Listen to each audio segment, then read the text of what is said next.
Chapter 1 Eyes. Kaaz stepped through the airlock onto the smuggler's vessel. Her goons were at her back, which gave her confidence, but she would have walked in there like an asshole anyway. That's what you had to do when you were the boss.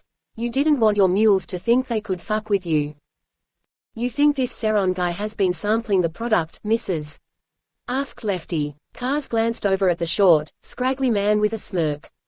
He was the only man in her crew, the only one who seemed tough enough to hang with the rest of the girls. The genetic defects didn't help, but he found a way to make do. I don't know, Lefty, Kaaz replied. She looked around at the innards of the vessel. This ship is awfully nice, though. Carl came around the corner. His mustache nearly died and fell off his upper lip when he saw Kaaz. The Seron weren't known for their cowardice, but Carl wasn't the average Seron. Hey, there, Kaaz. How's things been for you? Are you mocking me? Kaaz looked around at her goons. Her second, Vesa, was standing to her right. She nodded back at her. I think he is mocking ya, Mrs., Vesa said. She was a looker, Kaaz's type. She had freckles under her eyes, a cute little nose.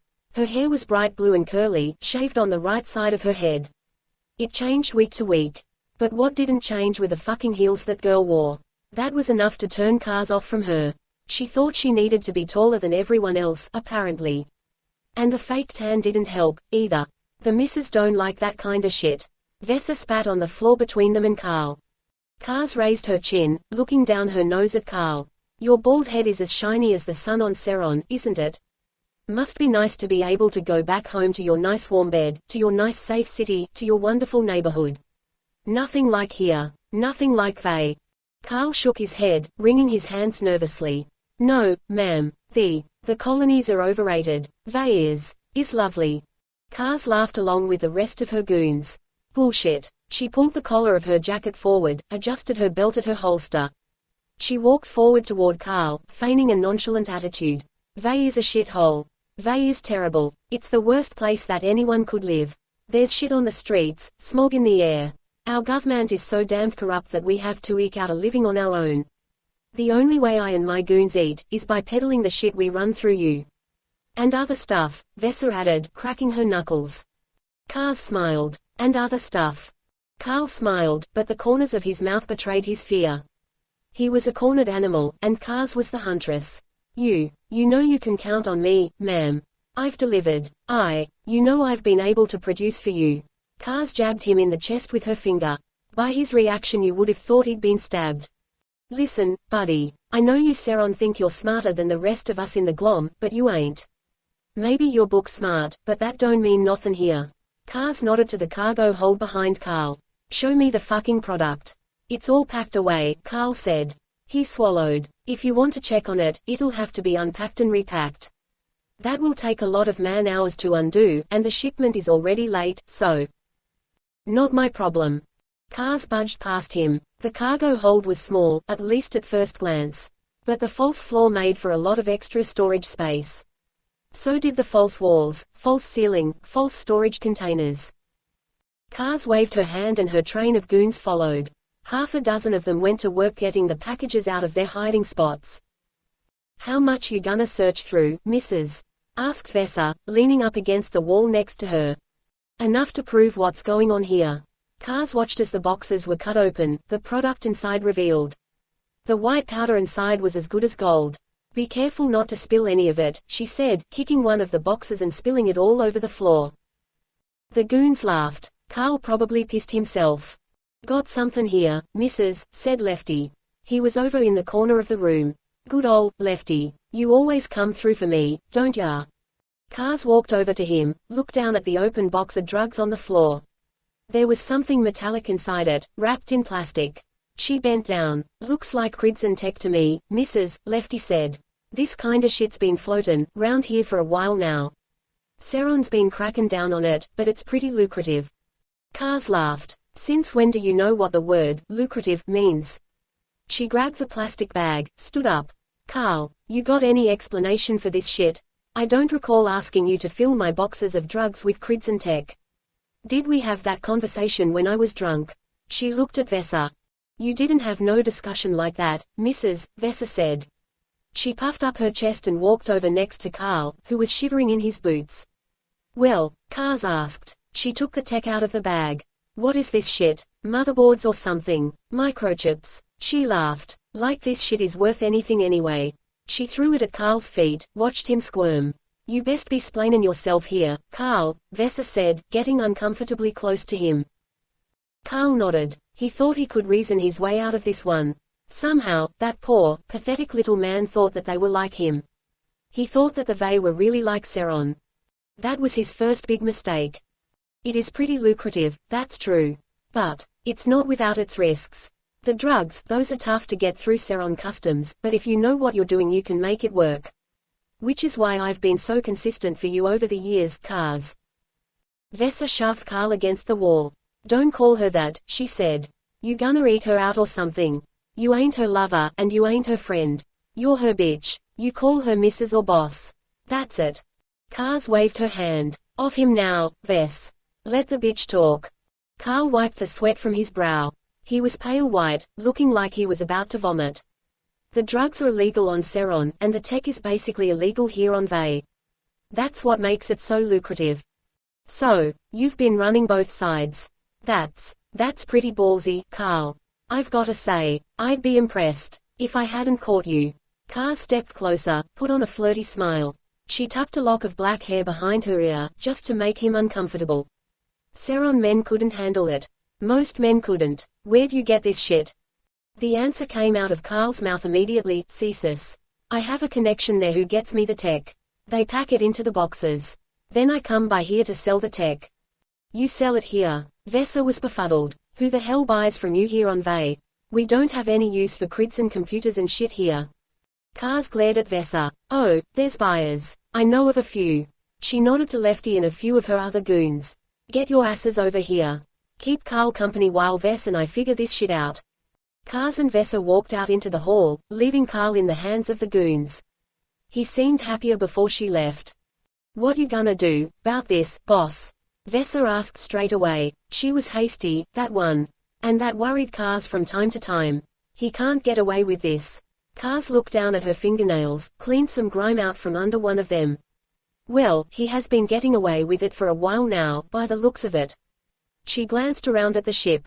No wonder he's been able to afford such an expensive pony. That money should be ours, boss.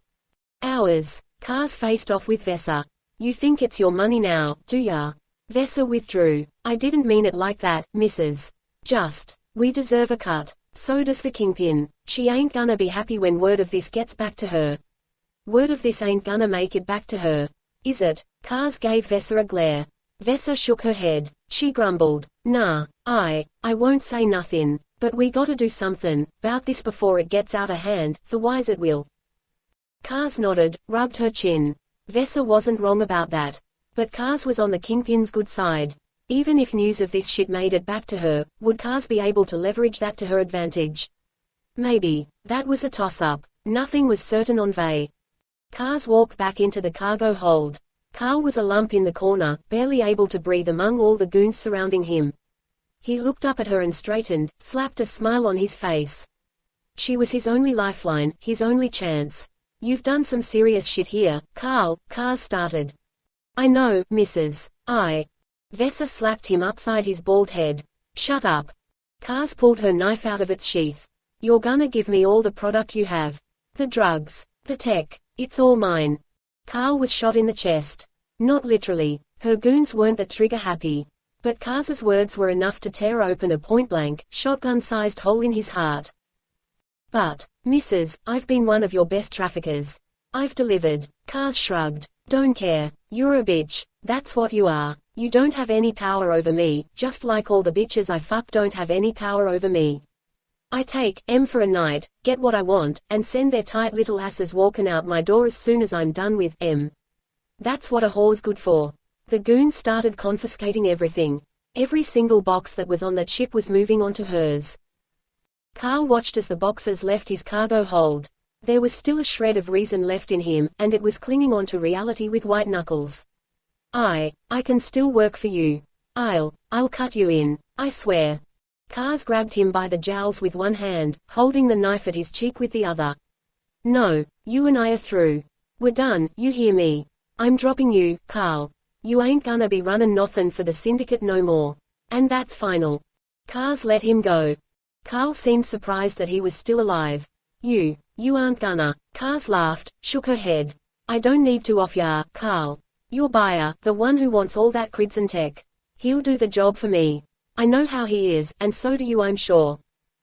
Kaaz sheathed her knife in her belt. Lefty hollered at her from the hall, Mrs. I can take care of it, Vesa offered.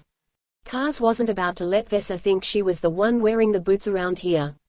Nah, I've got it. Kaaz walked out into the hall to find Lefty. But he wasn't alone. She froze. A pit opened up in her stomach, big enough to swallow her whole. Why are they here? The children were scared, but not as scared as they should have been. If they only knew what was coming for them. There was no mercy. Their father's buyer was ruthless. Killing children meant nothing to him, and Carl must not have known that. Ain't no mother around here, Lefty said. They haven't let the cat out the bag, but my guess is they ain't got one, boss. Kaaz stared at them, and 6 little beady eyes stared back. She couldn't take it. She turned around in a whirl, marched back to the cargo hold. Stop, everyone. Put down your fucking shit. Vesa whistled to get everyone else's attention. Listen up, bitches. Kaaz walked over to Carl, kicked him in the nuts. He fell to his knees and she got close. You have kids on board this ship. Why the fuck would you bring kids on an operation like this? You never told me about that shit. That's something I should know. I'm sorry. Their mother passed a year ago. Why didn't you tell me? Kaaz asked. I would have sent fucking flowers to the funeral. Damn it. What's the matter, boss? Asked Vesa. She didn't get it. This was just business as usual to her. But it wasn't to Kaaz. Put all the fucking product back, Kaaz ordered. Every single box of it. Put it all back in the cargo hold. Vesa nearly lost it. What the fuck? You sit your ass down, missy, and don't give me no lip. I'll cut em off if I have to. Kaaz turned back to Carl. You've got some nerve bringing kids with you. That's stupid shit. Why would you even think about bringing kids with you? Send em to their aunties or to grandmas. Anywhere but here. Carl nodded. I can do that from now on, Mrs. You'll be lucky if there even is a, from now on, buddy. Kaaz suppressed the urge to beat the man. You deliver your goods. You get paid. And you cut a big check to me when you're done. Yeah, here. Carl nodded. Yes, Mrs. One of the goons tapped Kaaz on the shoulder. Seron and forces have shown up, Mrs. They're clawing in. Shit, everyone get the fuck out of here. She looked down at Carl. You better pray to Oth they don't try and search your cargo hold. Vesa and Kaaz walked out of the room, stopping in the hall where the children were still huddled. Vesa gave Kaaz a mouthful, nearly chewed her ear off. But Kaaz just stared into those eyes. Fuck, that wasn't fair. That wasn't fair. Those little eyes. Chapter 2 Replacement. The mess hall was, well, a mess. Aaron wasn't happy about it, either. Hey, what do you duffers think you're doing? He kicked the card table as he walked into the room. A bottle fell on the floor and shattered. Sorry, Sarge. We were just enjoying ourselves a little game of cards, said Fox. He was the cause of it. Fox thought he was hot shit, born from a military family on the home world. His father was an admiral, and his grandfather, and his great-grandfather, and on and on and on. At least that was the story. Lieutenant isn't gonna be happy about this shit, Aaron said. He planted his hands on the table. And you know what that means.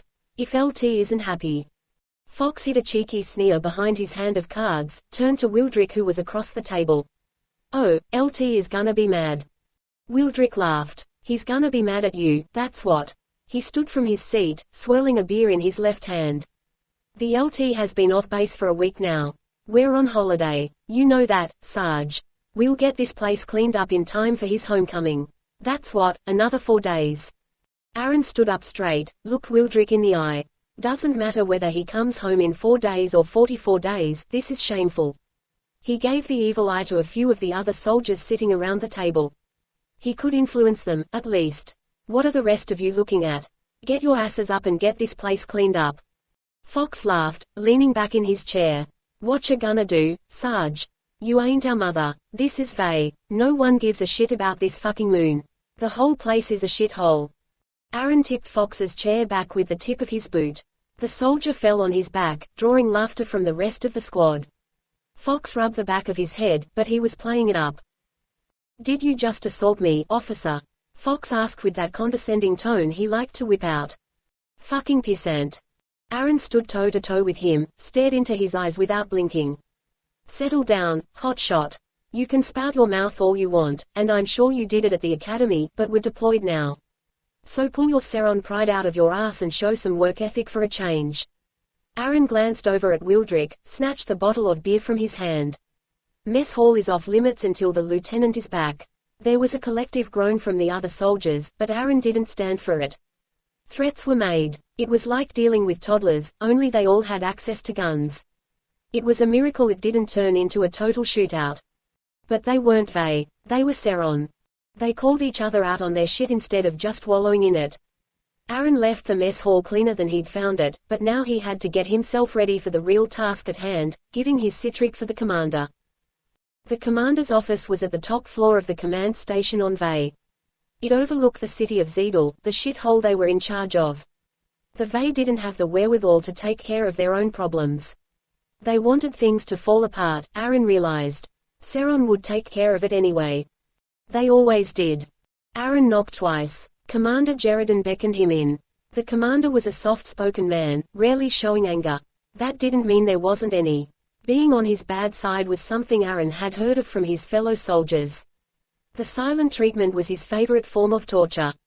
Aaron stood at attention, saluted. Have a seat, Sergeant, Sheridan said, leaning back in his chair.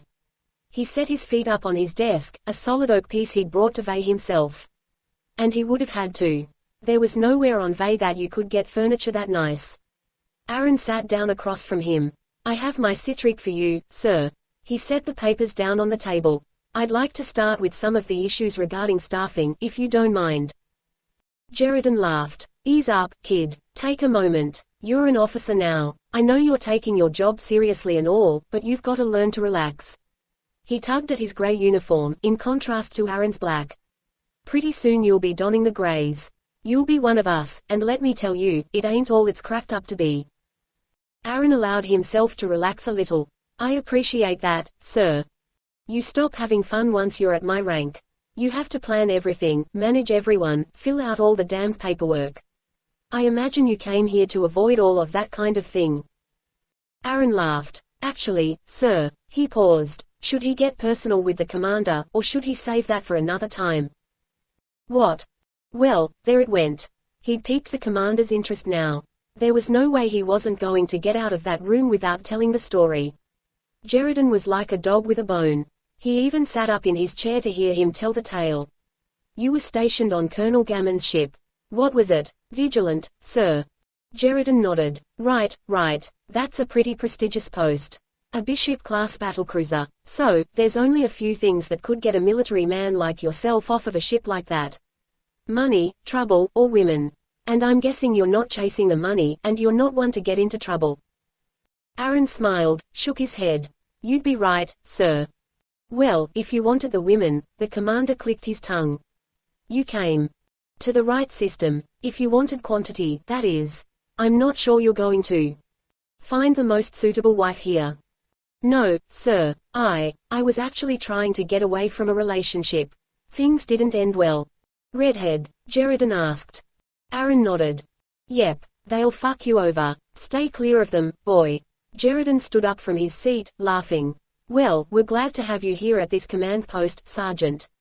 I wanted to let you know of a recent development that's put us in a bit of a bind. What is it, sir? We're spread thin, Sergeant. I know you're well aware. Aaron nodded. The conglomerate tribunal had granted Seron jurisdiction over territories that were previously managed by the Messive. To make a long story short, the Messive weren't particularly keen on organization, only power. And the worlds in question had their own problems, just like Vey. Seron's policing duties had doubled overnight. You know how the lieutenant was supposed to be back in the next 4 days? Yes, sir. Well, he isn't coming back. He's been reassigned. Sheridan stood behind his chair, planted his hands on the back. He looked Aaron in the eye. My CO has asked me to find a replacement. Aaron felt a mix of pride and butterflies in his gut. I see. Now, I know who my first choice is. And I told my CO as such, but he wants to see some more evidence of field work. As you know, the lieutenant was very much involved with the ground operations here on Vay. If you're going to step into that role, you're going to need to be able to do the same. And being stationed on a battlecruiser, as prestigious as it might be, doesn't exactly speak to that kind of experience. I understand, sir. Sheridan reached into his pocket, pulling out his wireless. I'm sending you a briefing. It's classified, albeit for only another hour or so. I'll need you in the briefing room to get things ready for me. Aaron looked at his wireless, pulled up the briefing. Crimson terrorists. On Vay. Sheridan smiled, but it was with a sigh. I know, this is the shit I get for trying to please my CO. But it's true. There's a group, they call themselves the Kali. They're a separatist group, cultish, and very dangerous. Even the Vay syndicate won't fuck with them. And you know that means business, because the syndicate fucks with us on a daily basis. Aaron stood, tucked his wireless in his pocket. I'll be ready, sir. Good, because you have only a few hours before you deploy. Sheridan shook his hand. I trust you'll be able to handle this, Aaron. I will, sir. Aaron started to leave, but Sheridan stopped him. One more thing. Would you make sure the mess hall gets some attention? It's looking worse than my cousin's college dorm room in there, and he was a total junkie. Chapter 3 Canary. Kaaz didn't know that VESSA was here. The boss didn't need to know everything. That was a rule that goons lived by. Vesa was used to hiding things from Kaaz. It was tradition. The drugs she skimmed, the credits she'd squeeze out of the low-level goons, and the way she'd bite her lip when Kaaz would pass by her. That woman had the finest form of any creature on the moon of A. But Kaaz especially didn't need to know about this trip to Mama Lulu's penthouse. This was in the category of those longing stares at Kaaz's ass, and the fantasies that went along with them. If Kaaz knew she were here, it would be too hard to explain. But it was necessary. For the sake of the syndicate, and for Kaaz's own sake. The Kingpins' penthouse wasn't the tallest building in Zeidel, not by a long shot. But it was still a sign of power. The Kingpin was the one boss that no one would fuck with. That's how you got the title. And Mama Lulu had been the one boss no one would fuck with for a long, long time. Even before Kaaz showed up and made everyone play nice with each other. Mama Lulu's longevity had created its own unique sort of dysfunction within the syndicate, but Vesa didn't think she was capable of fixing that. Nope, she didn't want to. Today she was trying to fix what was right in front of her. Maybe the rest of the syndicate could get fixed tomorrow. The goons stopped Vesa at the top of the stairs. The elevator still ain't workin'. Vesa chided. I gotta walk up all these damn stairs all the time just to pay a visit to Mama. The two goons gave her a sour look as they searched her pockets. Her knives and pistol were taken out, put in a tub. So were her credits. They were as dangerous as her weapons. Vesa shook her head. Everyone's gotta pay their dues. One of the goons, the older butch one, laughed. Shut up and go on in. She's been expectin' ya since you called her up yesterday. Way to keep the Kingpin waitin'. Vesa waved a hand as she passed by them to the stairs. She jogged up several flights to the top, and entered Mama Lulu's suite with a warning knock. From the foyer, she turned a corner past a dresser that looked like it was about to fall apart. The chandelier over it looked about as sturdy, too. The walls were painted the ugliest shade of green, but maybe they'd been nicer when they were first painted. That would have been ages ago. The place was as ancient as the terraformers. Everyone said it gave the place charm, but it just made Vesa want to throw up in her mouth. Vess. Mama Lulu stepped out from the bathroom, dressed in a silken robe. It was pink and white, with flowers all over it. Mama Lulu got all the nice things, and she had the power to afford to be girly. Her hair and nails were well done, as always. In her youth she'd been quite the looker, or so Vesa had heard. But now she'd gotten plump and soft, having everyone do her dirty work for her.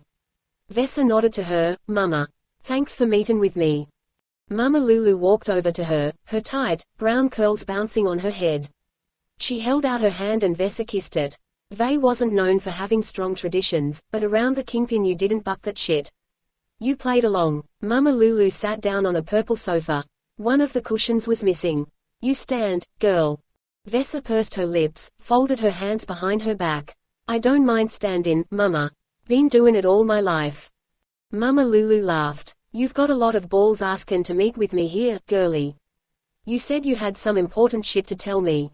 Somethin' 'bout Kaaz. That doesn't make me too happy this morning. Neither does being awake at this hour. Vesa nodded. I know, madam. I ain't trying to upset ya. Just, this thing that happened the other day. It warrants talkin'. Vesa shifted her feet to face Mama Lulu. She needed to be confident if she was going to get the Kingpin to listen to her. I know Kaaz is your favorite among the bosses. I'm no fool. Mama Lulu laughed. You say you ain't a fool. Kaaz is more than just my favorite, Ves. You gotta get yourself straight. That girl is like a daughter to me. She helped me turn this whole shit show into the circus it is today. So the rest of yours. You just don't have that same meanin' to me. Vesa nodded. I know what you mean, madam. Mama Lulu gave her a funny look from under her furrowed brow. She couldn't let Mama Lulu catch wind of her feelings for Kaaz. That'd be more trouble than it was worth. Vesa cracked a smile, kept talking. I ain't here to dispute that, neither, your love for, I mean fondness of her. But Kaaz, I'm worried she's gone soft. What you talkin' 'bout, girlie? My Kaaz ain't soft on nobody. She's smart, and that's why all of yars thinkin' she's soft. But that bitch is tougher than all of yars put together. Vesa nodded, but ignored her. She just had to spit it out. There was a smuggler, some Seron douche. We was checking on his product. Guess what we found? A bunch of dildos. Mama Lulu threw up her hands, clearly not amused at the guessing game. What? Vesa leaned in closer. Crids and tech. The guy was smuggling it in under Kaaz's nose the whole fucking time. Mama Lulu squinted. And she didn't tell me none of this. Why, you know how it is. She was worried what you'd think. Worried you'd think she was weak or something. Vesa walked over and sat down on the sofa next to Mama Lulu. Mama Lulu didn't tell her to get up. She was listening. And there's more, madam. She let him go. Vesa could feel the heat coming off of Mama Lulu's face. It turned red as the fifth phase sunrise, her eyes bloodshot. Through gritted teeth, what are you trying to pull? You think you gonna oust her to me? Nah, madam, it ain't like that. I don't wanna oust her. Then what?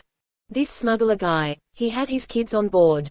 She let him go. She let him keep all the product, even the crids and shit. It was like she just went soft when she saw those kids. She completely changed her tune, like some fucking canary. She looked Mama Lulu in the eye. I'm worried the other bosses are gonna find out. That there's gonna be a target on her back. You know the other bosses want her gone. Not all of them, but some of them. Especially the ones from other syndicates. Mama Lulu stood up with a groan, knees creaking. She walked over to a side table, pulled out a bottle of moonshine and took a long swig. She gasped for air after she finished. Kaaz, there's plenty of shit you don't know about her past, Ves. You don't know shit about her, not the shit that I do. Just cause you're her second don't mean you're her best friend. Vesa stood. She didn't argue. That would've looked worse. No, I know I ain't her best friend. But she can't be soft like that. You's always tellin' us we gotta be strong, gotta be firm. And Kaaz, she's from a different cut of cloth. She ain't like us. I don't know her story, but that don't matter. If she's soft, she's soft. Ain't no skirtin' round it. Mama Lulu coughed, rubbed her head. She was thinking things she didn't want to have to think about, Versa guessed. She came up from her brooding with her eyes pointed at Vesa. You wanna be the boss, don't ya? That's what this is all about. Vesa narrowed her gaze, her chin balling up. I wouldn't complain 'bout being the boss, madam. But this ain't about that. Kaaz is gonna lead this syndicate to ruin. We're gonna fall if she keeps this kind of shit up, and if she falls, the rest of the syndicate goes down with, Mama Lulu grumbled, but she was nodding her head. All right, I got a job for you, Ves. She should have known. If you wanted something taken care of on Vay, you had to take care of someone else first. A job? What kind of job? What's that got to do with Kaaz? Oh, it's the kind of job that'll test your mettle. She looked at Vesa with sadness in her eyes. A tear even escaped down her cheekbone before she wiped it away. You do this job, and you can call yourself the boss from now on. I'll deal with Kaaz.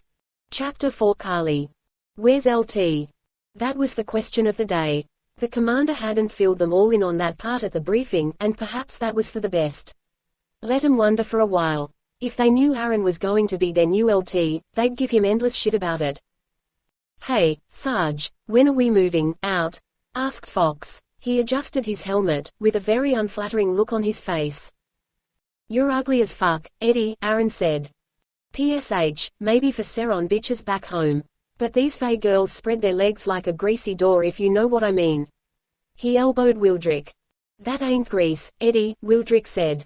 And you might be handsome here on Vey, but that's only because these chicks have never seen a real man on their streets before. Aaron shook his head. That's enough. He checked his wireless. It was 10:00. Time to move. Keep your eyes peeled out there on the streets. We don't want to run into any issues like we did 2 weeks ago. He made eyes at a few of the new recruits, who weren't present at the factory incident.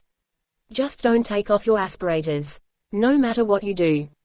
The aspirators were necessary on the little moon called Vey. The natives didn't much care about keeping their air clean. They dumped all kinds of smog into it every day, and the natural atmosphere was on the edge of being breathable on its own. Aaron led them out of the command post onto the streets. It was night time, or at least it looked like it was. On Vey it was too hard to tell. Wildrick seemed bothered by it, too. Geez, when's the sun gonna come up?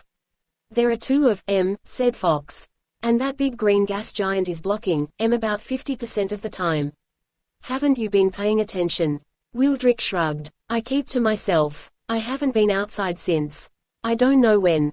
They pressed on through the mess of people that surrounded the command post. They were all looking for handouts, whatever they could get. Seron was a gravy train to them. Whatever free stuff fell into their lap would be the best thing they'd seen in their entire life. Needless to say, Aaron made sure to watch every one of his weapons and attachments as he and the squad waded through the streets. There's gonna be a big shindig this weekend somewhere downtown. Good thing we've all got the 3 days off, am I right, Sarge? Aaron couldn't tell if he was trying to make fun of him or not. He chose to ignore it, though he'd forgotten they'd been granted a weekend. That's the first time since I've been stationed here, Wildrick said. Damn, better hope this whole thing goes well. Aaron felt something soft and squishy underfoot. He looked down and saw a pile of human feces beneath his boots. He heard laughter, but it wasn't coming from his squad. Over a small hill there was a band of Vey kids, all of them scrawny and skinny. They were pointing fingers at him and laughing hysterically. A few were even mooning him, which gave evidence of who'd done the deed. Want us to teach Em a lesson, Sarge? Stay put, Fox. Their parents should be the ones to do that. Shouldn't they be in school? You see a school around here, Wildrick? Aaron scraped his boot on the edge of a concrete slab. Come on, let's keep moving. We're drawing more attention to ourselves every minute we're out here. While the walk wasn't pleasant for the senses, at least it wasn't tiring. Vey gravity was weak enough that their Seron-adjusted frame was strong by comparison, almost superhuman. Thankfully it wasn't too weak to atrophy them that quickly. Aaron checked his wireless again. The route was lit up on the little screen. The path is clear from here. Once we're there, I'm gonna need Fox and Wildrick to cover the door. Why us, Sarge? Asked Fox. Because you're annoying as shit. They entered a residential area. At least that's what it was listed as. It turned out to be a nice label for a slum. There were shacks everywhere, trash littering the streets. Some of the children running around didn't have clothes, or even aspirators. This was a part of town they'd never had to venture into, until now. And that was plain to see in the eyes of the people. They're looking at us like we're aliens, Wildrick said. We might as well be the fucking Grakon to them. They think we're gonna eat 'em, probably. Can it, Wildrick? Aaron looked around a corner, spotted the destination. It's right over here. The house was less rundown than the other shacks in the neighborhood, but that wasn't saying much. It had 4 walls and a roof, but that was patched. At least it looked like someone was trying to take care of it. Aaron walked up and knocked on the door. It was made of steel, with obvious bullet holes. The door opened just a crack, a wild pair of eyes staring out at him from inside. Who is it? Aaron looked around. Did she not expect them? Sergeant Aaron Scholar of the Seron. The door slammed shut, then opened again. Get in already. You're drawing too much attention. Aaron nodded to Fox and Wildrick to stay outside, but their host wasn't too keen on that. What are you doing? Quote. They're going to stay outside, keep watch. The woman shook her head. Drawing attention's all they'll do. Aaron forced a smile. We've probably drawn plenty of attention just by being here, ma'am. It's standard protocol. That way if anyone wants to cause trouble, we'll know. The woman scowled at him from behind her aspirator. She looked old for a Vey. Her age really showed once she took her aspirator off. Thick wrinkles surrounded her mouth, her jowls hanging from her jaw. There were scars Aaron had never seen on a person, let alone a woman. The Vey were their own special brand of strange among the members of the Glom, that was for sure. The door shut behind them. It was dark. One of the other soldiers turned on a lantern. You trying to get everyone's attention, then, are you? Ya think that'll fix all your problems? The woman wasn't happy to have their company, it seemed. Then why did she want to talk? We heard you might have some information to share about the Kali. The Kridson cult. You know anything about them? She shook her head, spat on the floor. Nah, I don't know, She walked over to a chair and plopped down on it. It was a miracle it didn't break under her weight, judging by the condition it was in. What did your boss tell ya? He shoulda told ya they ain't worth dealin' with. That's what I'd have told, Aaron glanced at his squad mates, back to the woman. We don't have much of a choice, ma'am. You said you didn't know anything about them. We were under the impression. She laughed. Who you callin' ma'am? You think I'm your granny or somethin' there, boy? I meant no disrespect. She huffed. Shit, disrespect is all anyone means on this off-forsaken rock. I know what you think of me. She hocked, spat again. It was enough to make Aaron shift his feet a little further away from her. You wanna know, 'bout the Kali. I thought your boss wanted to know, 'bout the Messive and what they was up to. You Serons are always pickin' fights with Messive, ain't ya? Aaron sighed. It seems like that. Is there anything at all you can tell me about the Kali? Well, I can tell ya that they ain't been fucked with since they showed up here on Vey. And that means a lot, round here. If no one fuck with you, you can do whatever yous want. Aaron nodded. And what's that? For the Kali anyway. Smugglin', at least to make 'em credits. Money is a universal evil. You know how it is, don't yas? I'm sure it be the same on Seron as it is on Vey, as it is on Zorik, and Messive, and Kridson. All of us, fucked up the ass with money. Laneth was the only ones noble enough to shun the shit, but they long gone now. Aaron sighed. Do you have connections to the Kali? We need to find out where they are, anything that might lead us to them. Do you know where they meet? Where they patrol? Who they run their business through? The woman grabbed a lighter and a big cigar out of a rusted tin next to her chair. She lit up, took a few puffs, then said, Nah, only the Messive. This was Vey in a nutshell. Who was Aaron to argue with the woman? If she had dirt on Messive, he might as well hear it. Go on, then, tell me what you know. She took another puff, another spit. What guarantees do I get? What do you mean? Protection and shit. Money, credits, a new home. What kind of shit do I get for tattlin' like a schoolgirl? Aaron squinted. We aren't orange shirts. Your bureaucrats can swindle you all day and night, and that's your problem. But we're Seron. We don't deal that way. Aaron turned around. He was ready to walk out the door. He heard some commotion outside. Wait, the woman cried. She even stood up from her chair. I'll tell yas what I know.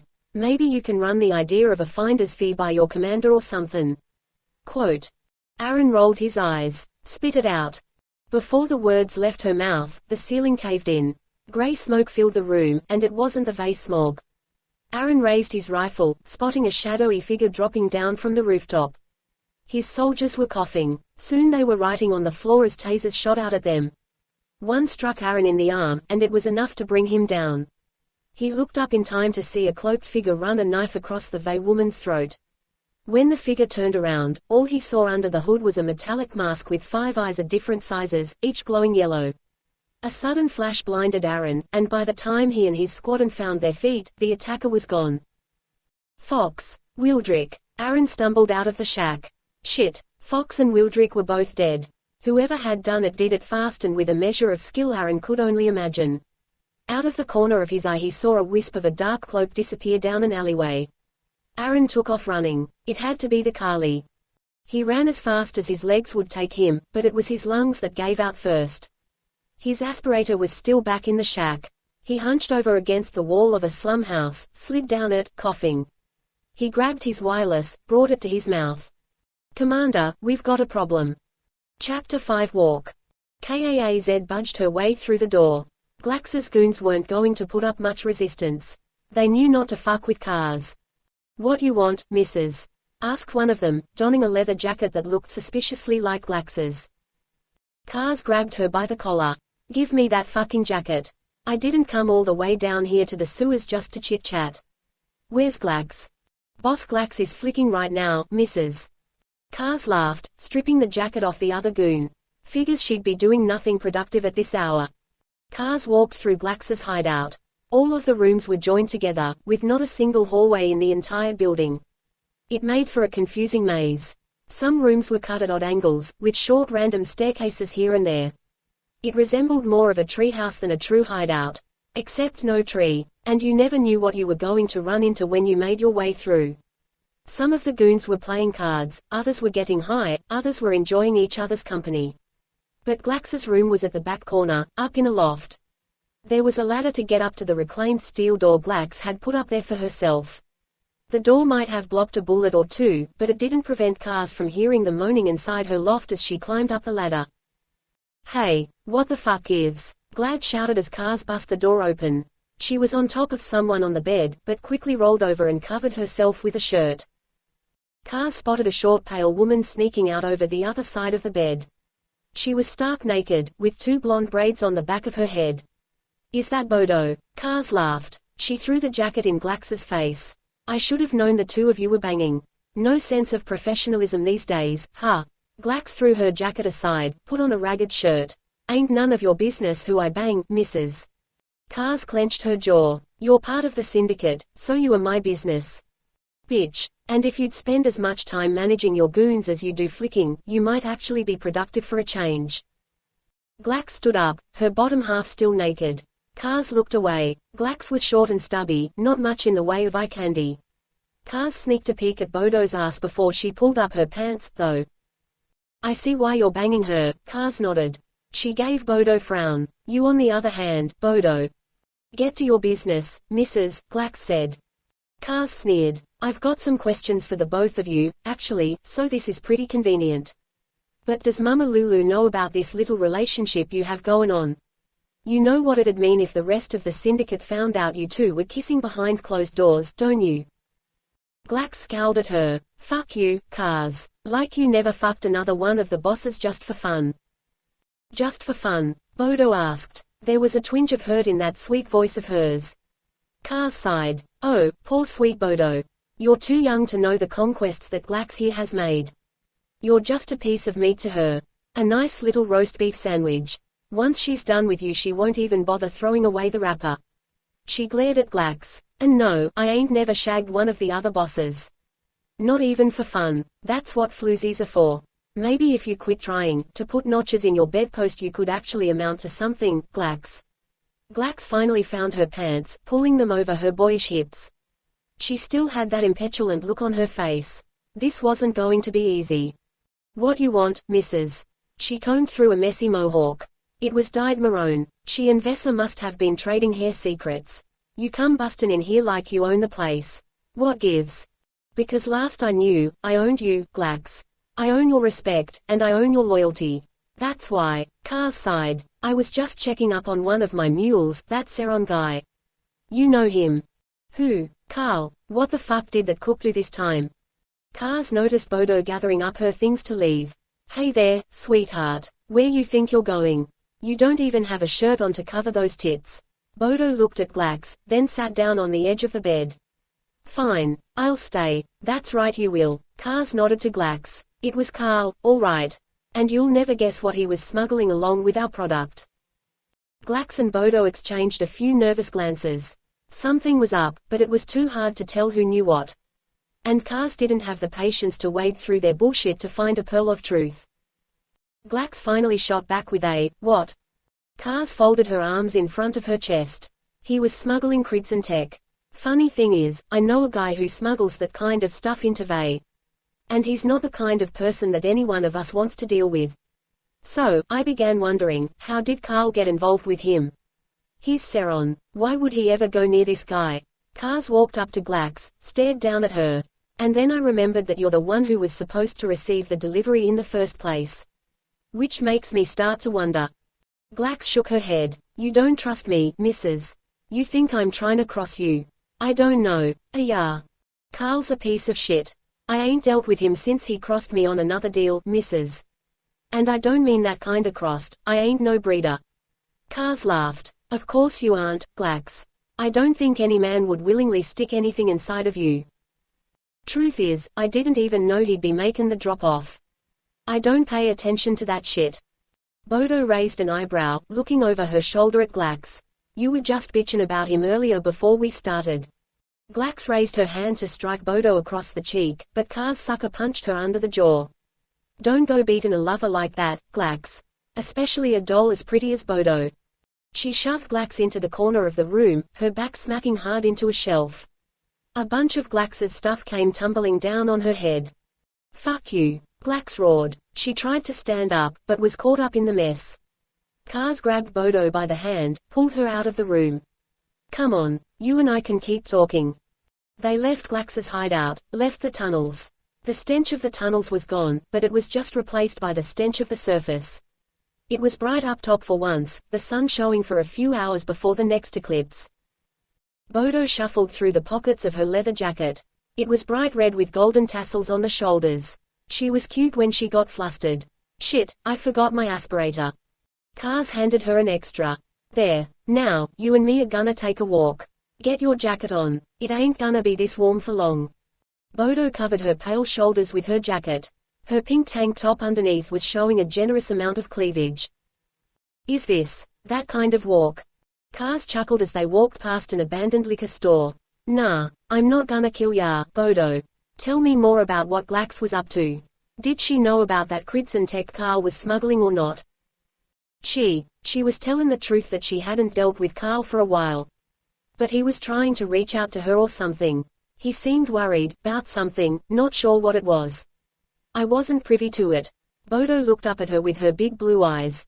I want you to know I'd never do anything to cross you, Mrs. You're the reason I'm off the streets.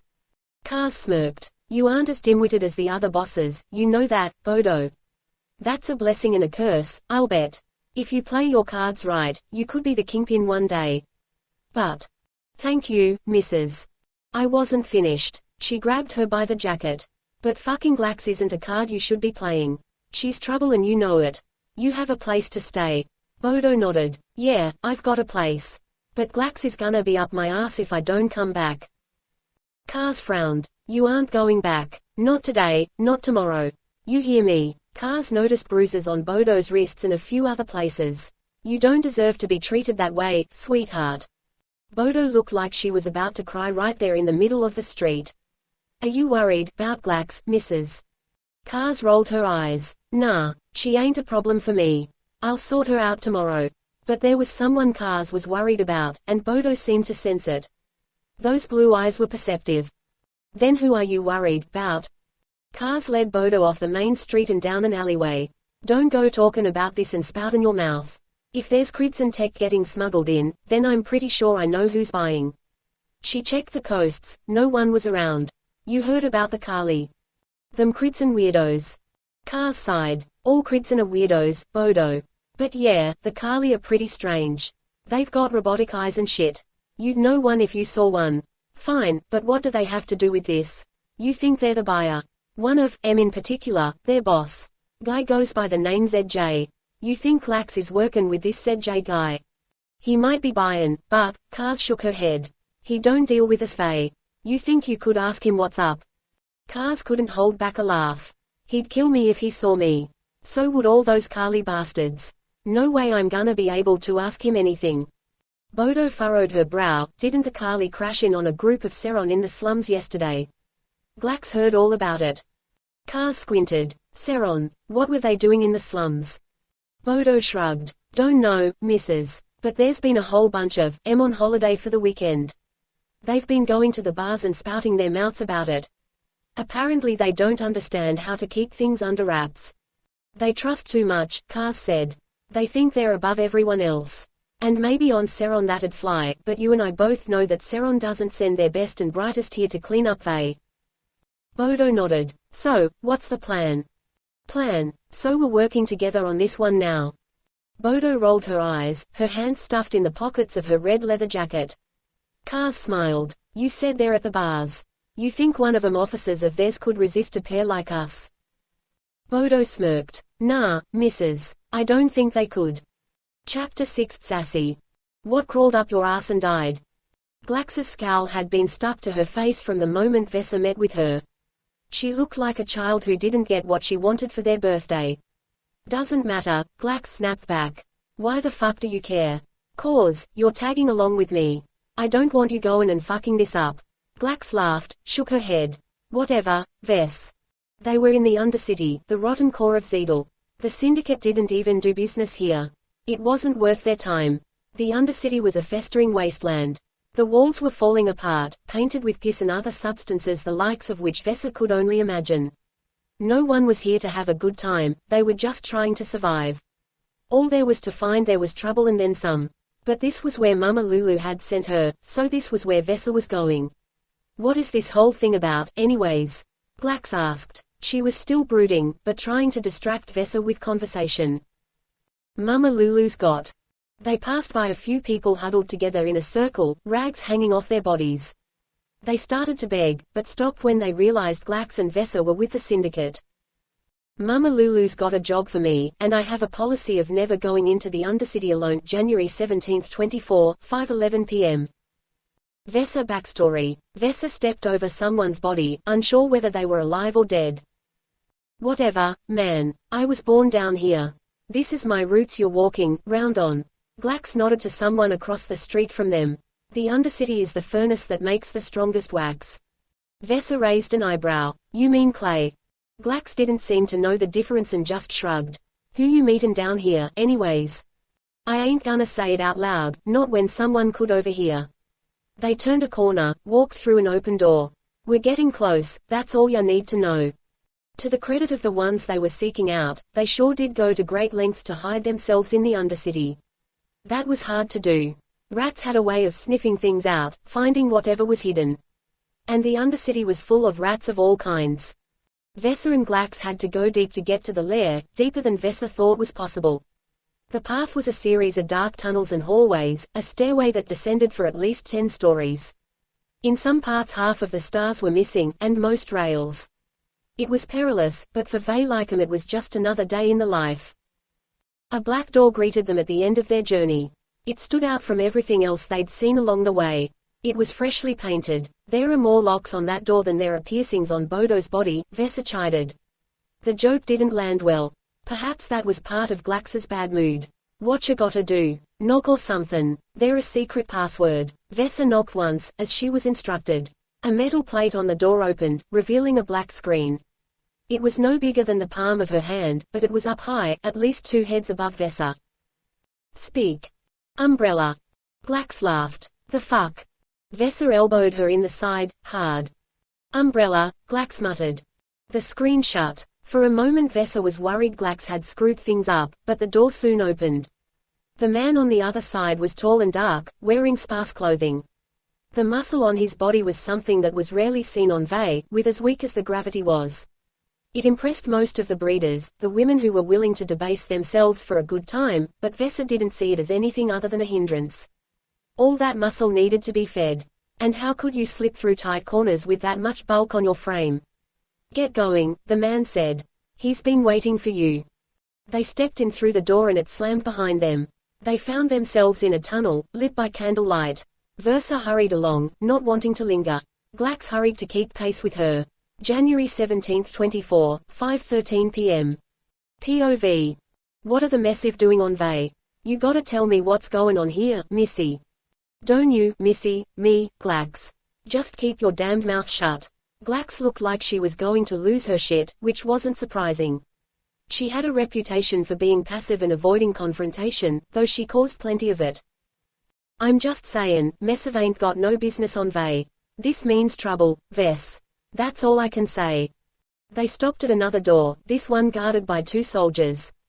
They wore the purple and gold of their kind. January 17, 24, 5:13 p.m. Human, the 6-pointed star of Messive pinned to their breasts. They were each wider than Glax and Vessa put together. The door opened to a dark room, lit by a single light in the middle. There were boxes on the perimeter, some trash in the corners. It stood in contrast to what she'd seen so far, where the Messive had actually tried to clean up the place. Otherwise it was a plain room, concrete floors and brick walls. I don't give a shit where you think he is. January 17, 24, 5:14 p.m. Colin. The voice was coming from the shadows, with a thick Messive accent. I want you to find him January 17, 24, 5:14 p.m. Or you're not getting the credits we agreed to. Is that clear? The man stepped into the light, noticing Vesa and Glax. He wore the uniform of a Messive officer, with badges and medals pinned to his shoulders and breast. Vesa recognized the get-up from when the Messive were more active on Vey a few years ago, but she'd never seen one with all the gold stripes on their uniform or all the fancy medals. He was a hard-looking man, a jaw made of stone. His hair was pulled back into thick dreadlocks, his beard trimmed closely. Both were a mix of black and gray. His complexion was a deep umber, and the bridge of his nose had a peculiar bump that looked like a poorly healed break. The officer looked up and frowned at them, then hung up his wireless. Kingpin sent us, Vesa said. She tucked her thumbs into her belt loops. It was all about projecting confidence with the Messive. Especially as a woman. As the officer stepped closer, two Messive guards came out of the corners of the room behind them, making their presence known. They stood flanking the officer, and while they were armed they didn't look to be at the ready. They were there as a formality. It was clear that none of them saw Versa or Glax as a threat. She sent you. Versa nodded. Yup. You got a problem with that? The officer sighed. I have a problem with everything here on your world. But those are problems I don't think even I could solve. Vesa cocked her head to the side. You're Terek, though, right? Just wanna make sure I ain't wasting my time. That's who Mama Lulu sent me to come talk to. I am, Terek said. Admiral Terek to you. January 17, 24, 5:15 p.m. Description. That explained the fancy uniform. But now Versa had more questions. What the hell was a Messive admiral doing on Vey? Was an admiral even that high-ranking in the Messive military? She didn't much know. Now, your Kingpin told me that you had some talent I might be able to put to use. Which one of you is Vesa? Glax pointed at her right away. She clearly didn't want to be involved in the situation. That'd be her. Your boss didn't say you'd have company. That is concerning to me. You can see how I might feel concerned, don't you? Vesa shrugged. This is the Undercity. No one goes alone. Glax here can be trusted. Terek smiled, repeating her name, Glax. I see. Good to know. Glax shot a glare up at Vesa. Now that she'd named her, the Messive would have someone else to hold accountable. And if they needed to come for someone's head, they'd have two to search for instead of just one. How did you both get here? We walked. Did anyone see you? Vesa huffed. Who didn't see us? We're syndicate bosses in the Undercity. That usually stirs things up. But if you're asking me if we was followed, nah. We wasn't followed here by no one. How familiar are you with covert operations? Terek asked. There was a nonchalant attitude he had that Vesa took as disrespect. But there wasn't much she could do about it. I'm in need of someone who's able to sneak into places that I otherwise couldn't. Take care of business that would get my hands dirty. What does an admiral of the Messive, Imperial fleet have for sneakin' round? Vesa asked. How about you tell me that, then I'll answer. Terek looked to the ground, tucked one arm under his elbow. You know, I don't know if your boss told you or not, but I'm not very fond of being talked back to. Answer my question. Vesa glanced at Glax, tipped her head back, staring at Terek down her nose. Yeah, I done covert shit before. Got a couple assassinations under my belt. Anything off-world? Nah, why would I go off-world for that shit? There's plenty of that kinda work to be done around here on Vey. Terek rolled his eyes. What do you know about the Emperor's assassin? I've heard that he employs a Vey to do his dirty work. Is it you? Vesa smiled. If I was his sassy, why'd I tell you? Terek hummed. Because the Emperor has made good use of this unnamed sassy. And that's the kind of talent I'm in need of. The kind of talent I'm willing to pay for. Vesa took a second, weighing the truth versus the lie. Yeah, I'm the Emperor's sassy, she lied. Terek smiled. Then why'd you tell me you hadn't done any jobs off-world? Vesa felt herself flush. She made up a quick excuse. I ain't gonna boast, 'bout that right off the bat. How was I supposed to know you weren't gonna try to bag me? He nodded to the two guards to open the doors. You'll be hearing from me soon, Vesa. Vesa didn't have the chance to ask him any questions, though she certainly wanted to. They were rushed out of the room. The guards outside pointed them down a different path than the one they came in through. You're the Emperor's assassin, Glax asked in a hushed tone. It wasn't as quiet as she thought it was. Vesa slapped her upside the head. Nah, I ain't no sassy to no Emperor. You kiddin' me? He's gonna pay me the big bucks, though, s'long as he thinks I am. Glax shook her head. That ain't right, Vess. You gonna get yourself in a lot of trouble for that. Whatever. It was clear where the missive wanted them to go, down the hall to the end then up the stairs. But Vessa was feeling curious. She found a door that was open by a crack, peeked her head inside. What you think you're doing? Quote. Shut up, just bein' Snoopy. Vessa walked into the room, like the room Terek had been in but bigger. A lot bigger. There was something big inside. Is that a ship? Vessa nodded, though she was too surprised to do much more. Yep, it looks like it's a Gracon one, don't you think? It ain't human at least. The door closed behind them with a slam. The lights went out. Vessa felt something hard crack against the back of her head. Chapter 7 Prowl. The bar smelled better than most bars in Zidal. They had to maintain a certain image for their off-world clientele, though. We aren't going to be able to afford a single drink in here, Bodo complained. A pair of Seron soldiers walked by them, eyeing them as they passed. Kaaz smiled. We aren't gonna have to spend a penny, Bodo. Trust me, you've never been to this side of town before, have you? Fine, but how you gonna find out what went down in the slums? Kaaz pushed her breasts together. I'm going to torture 'em until they talk. They walked up a short flight of stairs to the bar proper, where Seron soldiers were mingling with the locals. This is probably the cleanest place on all of Vey at this moment, Kaaz said. She made a beeline for the bar, winked at the bartender. Can we get 2 tall ones? The bartender looked them both up and down. She was a bull, and not much of a looker. What are scumbags like you two doing here? You ain't got no business here, not your kinda business anyways. Scram before I call the orange shirts. 2 tall ones, Kaaz repeated. The orange shirts are too busy clippin' their toenails at this hour to give a fuck about us. The bartender scowled and went to get their drinks. Bodo sidled up next to Kaaz. I ain't gonna complain if you wanna get close to me, sugar, but we came here for information, Kaaz said, putting her hands around Bodo's neck. Why don't you go make Google eyes at some of these fine, strapping military men? What do I get, to talk about? They like tellin' stories about themselves, Kaaz said with a smile. They like to show off, puff their chests out, talk about how brave they are.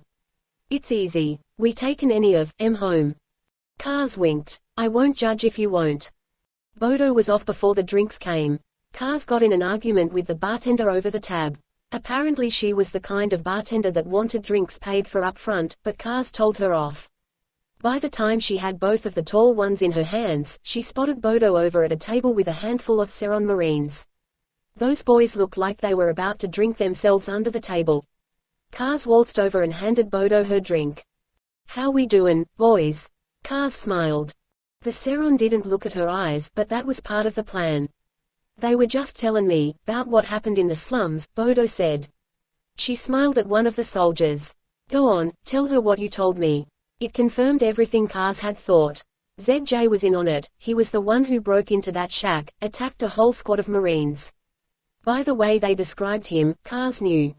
It was like he was some sort of robot phantom, one of the Marines explained.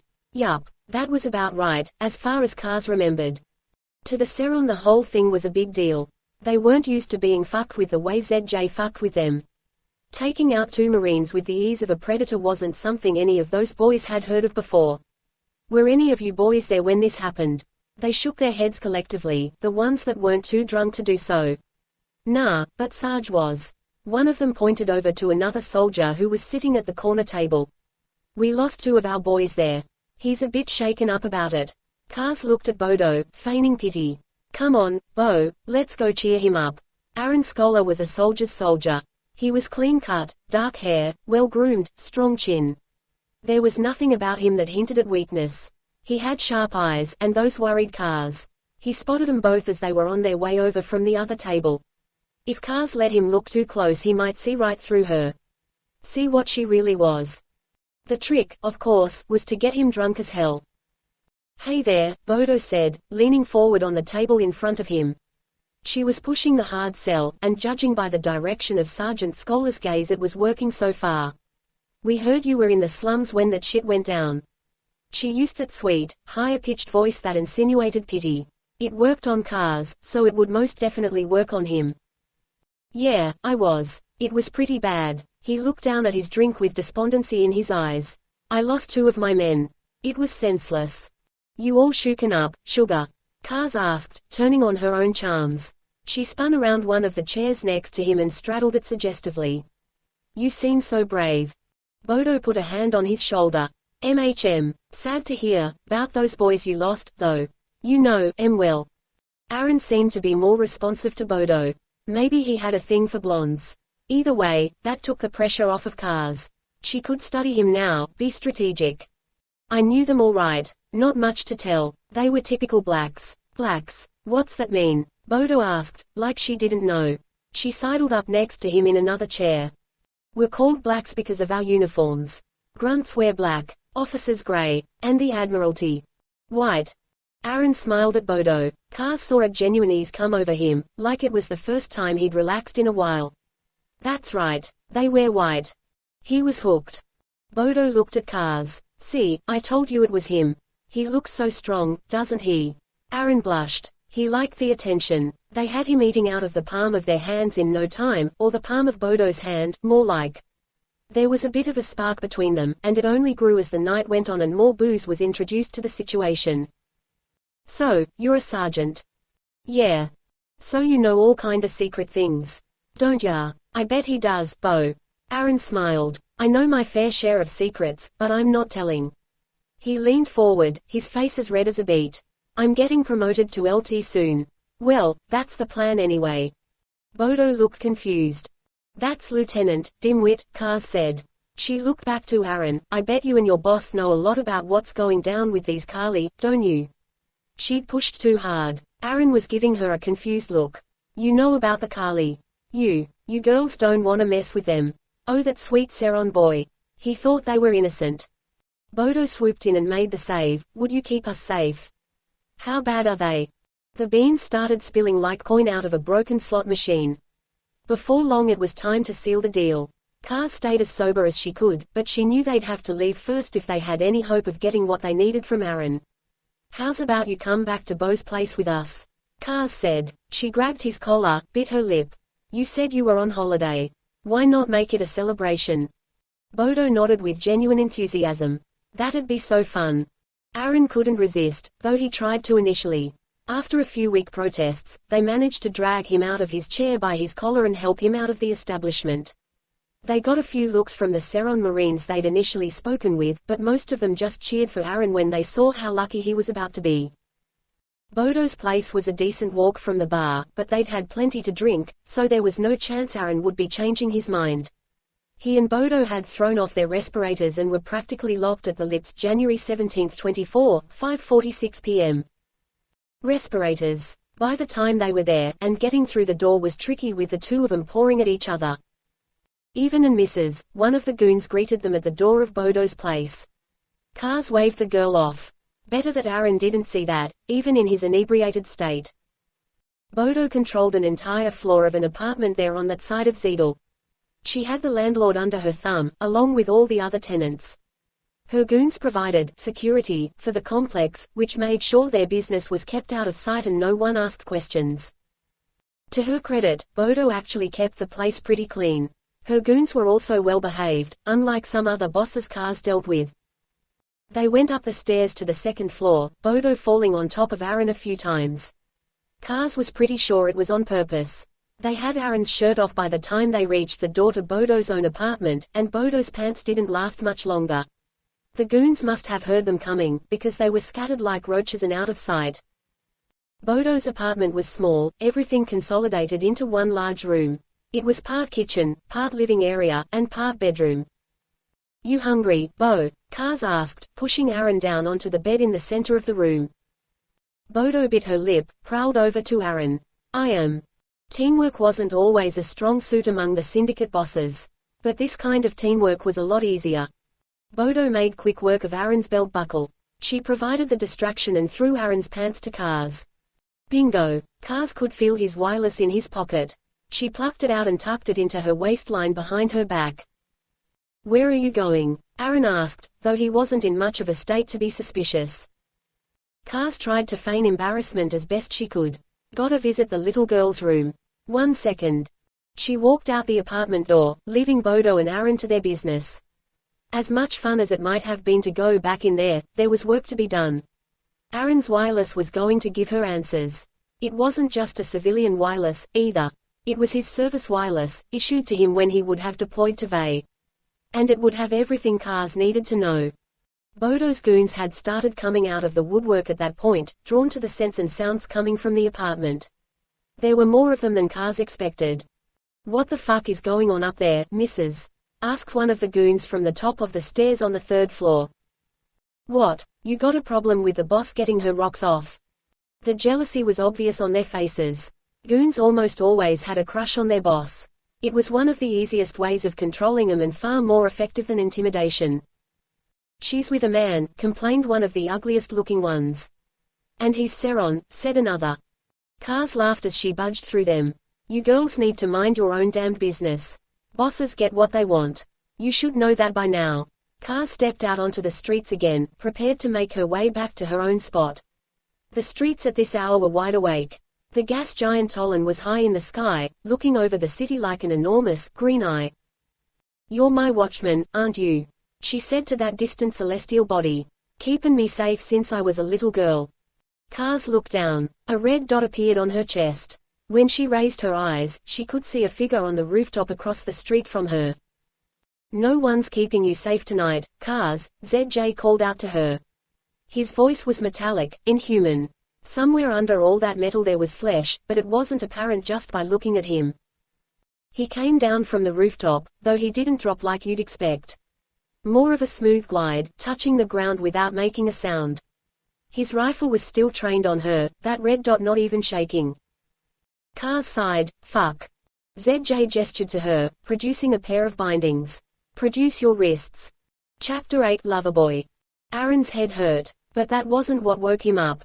The sensation of billow rising up to the back of his throat made him sit up abruptly. "What time is it?" He looked for his nightstand, but it wasn't there. Where was he? He tried to roll over, but something stopped him. With his vision blurred, he tried to see what it was. It felt like another person. You won't get handsy with me." Moonlight came in through the window, illuminating a pair of breasts. He remembered those breasts. Shit. What? Is there a problem? Aaron rubbed his head. "Wait, who are you again?" She laughed, bit her lip. But she didn't seem offended. "You ain't never woke up next to a girl you didn't know the name of, have ya?" Aaron shook his head. "No." She kissed him on the cheek.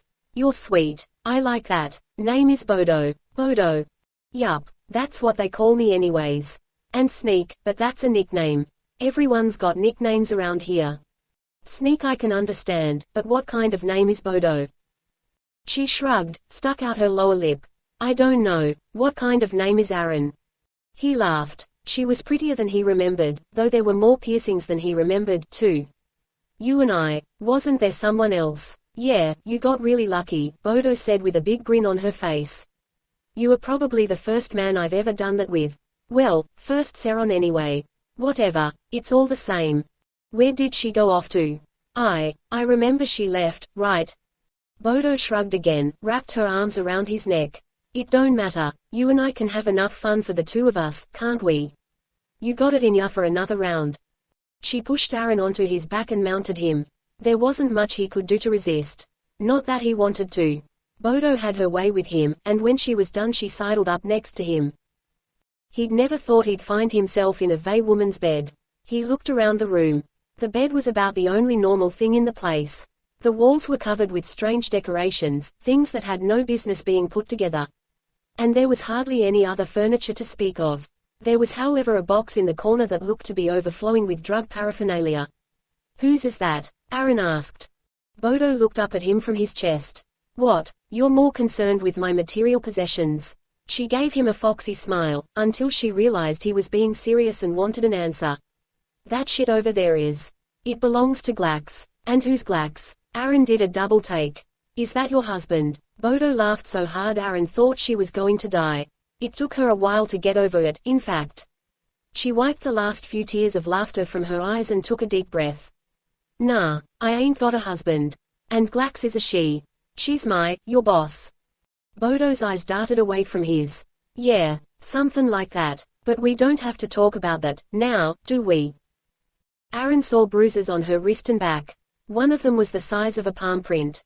A woman's palm print. Does she hit you, this Glax person? Bodo pulled the sheets over herself to cover her bruises. She can be harsh at times, but I deserve it. She laughed nervously and sat up, taking the covers with her. You Seron think you know so much about everything, don't ya? Ya think I'm some kind of whore, probably. It ain't none of your business what goes on between me and anyone else. Aaron touched her back. She flinched, but she relaxed after a moment. Hey, I don't know anything about you or Glax or Vey or anything else. I know Seron. I know what it's like to be in the military, to spend your life in uncomfortable boots and sleep in an uncomfortable bed. But I don't know Bodo, not yet at least. She looked over her shoulder at him, but only briefly. You think you can romance me, now? All you Seron guys try that shit. I've heard. Us breeders tend to fall for that, but I ain't stupid. I know you've probably got another dozen floozies on your wireless that you can call up for some booty anytime you like. And you've got access to plenty of antibiotics, too, I bet. Aaron shook his head, sitting up next to her. No, actually, you're the first woman I've been with since. Bodo raised an eyebrow at him. That doesn't mean a whole lot considering this started out as a threesome, buddy. She looked at him closer, those blue eyes almost glowing in the darkness. Who was she, though? The last one. Was she someone special? Aaron averted his gaze, cleared his throat. Yeah, she was. To me she was. He looked down at the floor for his pants, finding them wedged between the wall and the headboard. You goin' already? He had been planning to, but something about the tone of her voice told him to stay. Was he that kind of guy? The white knight who would swoop in to save a girl like Bodo? Yeah, he was, off damn his soul. No, I don't have to go if you don't want me to. He searched through his pockets for his wireless, but it wasn't there. Hey, have you seen my wireless around here? I swear it was in my pocket. Bodo shrugged. I don't know. She winked. Gotta cancel with the next girl. You don't have to. We can make it another threesome. If she's cute. Aaron wasn't in the mood for jokes, though. He stood up, tore the bed apart, searched underneath it. Shit, I need my wireless. Bodo stood up, covering herself with the sheet. Aren't you on holiday, though? What's the big deal? I have to stay in touch. I don't even know what time it is. Aaron clenched his hands into fists. But his rage subsided when he heard something from outside. What was that? They walked over to the window, looking down at the street in front of the building. The green light of the gas giant Tolan illuminated the soldiers as they formed up on the door. Their black uniforms stood out in the green light as if it were daytime. Shit. Bodo scrambled away from the window, opening the door to her room. Seron, get your shit and run, motherfuckers. Who are you yelling at? Aaron asked. My goons. They gotta get outta here, and so do we, lover boy. Aaron shook his head. No, there's no escaping this, Bodo. They're gonna come through that door any moment, and when they do they're gonna shoot anyone who doesn't cooperate. Bodo nodded. Yeah, that's why we can't be here. She grabbed a pistol from a hidden compartment under the bed. Come on. Aaron grabbed the gun from her hand, tossed it out the window. No, you don't understand. The doors were broken down. The Marines were coming in from every angle. There was shouting, screaming. Gunfire was minimal. Aaron knelt down on the floor, making Bodo kneel next to him. He put his hands on the back of his head and had her do the same. These are my people. I know how to deal with them. The horror in Bodo's eyes was surprising, but she was Vey. She wasn't used to trusting someone like that, most likely. Aaron, you're making a big mistake here. Trust me. How bad can it be? I'm a syndicate crime lord. The door to Bodo's room busted open. Chapter 9 crossed. Vesa pushed herself up to her feet again. She could hear shuffling behind her. It was Glax and one other person. Only one. Why weren't there two? Fuck. Glax cursed as she was thrown across the room. She tumbled into Vesa, knocking her down again. Vesa pulled out her knife, the edge catching the faintest gleam of light. The enemy was approaching from the shadows. Something swung, and Vesa ducked, thrusting her knife upward. She caught flesh, blood oozing, pouring out in a fountain. She kicked him away, pulling her knife out. Get the fucking lights, Glax shouted. Vesa was disoriented, groping the walls to find the switch. She heard choking and writhing on the floor, but by the time she found the switch it had ended. In the middle of the room was a single massive soldier, his throat flayed open like a fish. What the hell was that about? Vesa wondered aloud. She slid her back down the wall, resting her hands on her knees. Her entire right hand was covered in blood, red gold, as Vakillas called it. You think he was testing me? Think he wanted to see if I was really a sassy or not? Glax was clenching her ribs, but she found her way to her feet. I don't know, Vess. And why send only one? They're massive, Vess. They don't think much of us. He probably thought he was gonna crack out skulls together and that'd be it. Glax looked nervously at the door. We might have more of them on us soon, if we don't move. Vesa nodded. Right. Vesa wiped the blood from her hand onto the soldier's tunic. Glax took the opportunity to search his body. She found credits, a gun, and a few other belongings that had some value. You really lootin' at a time like this? Vesa asked. Even I'm not that desperate.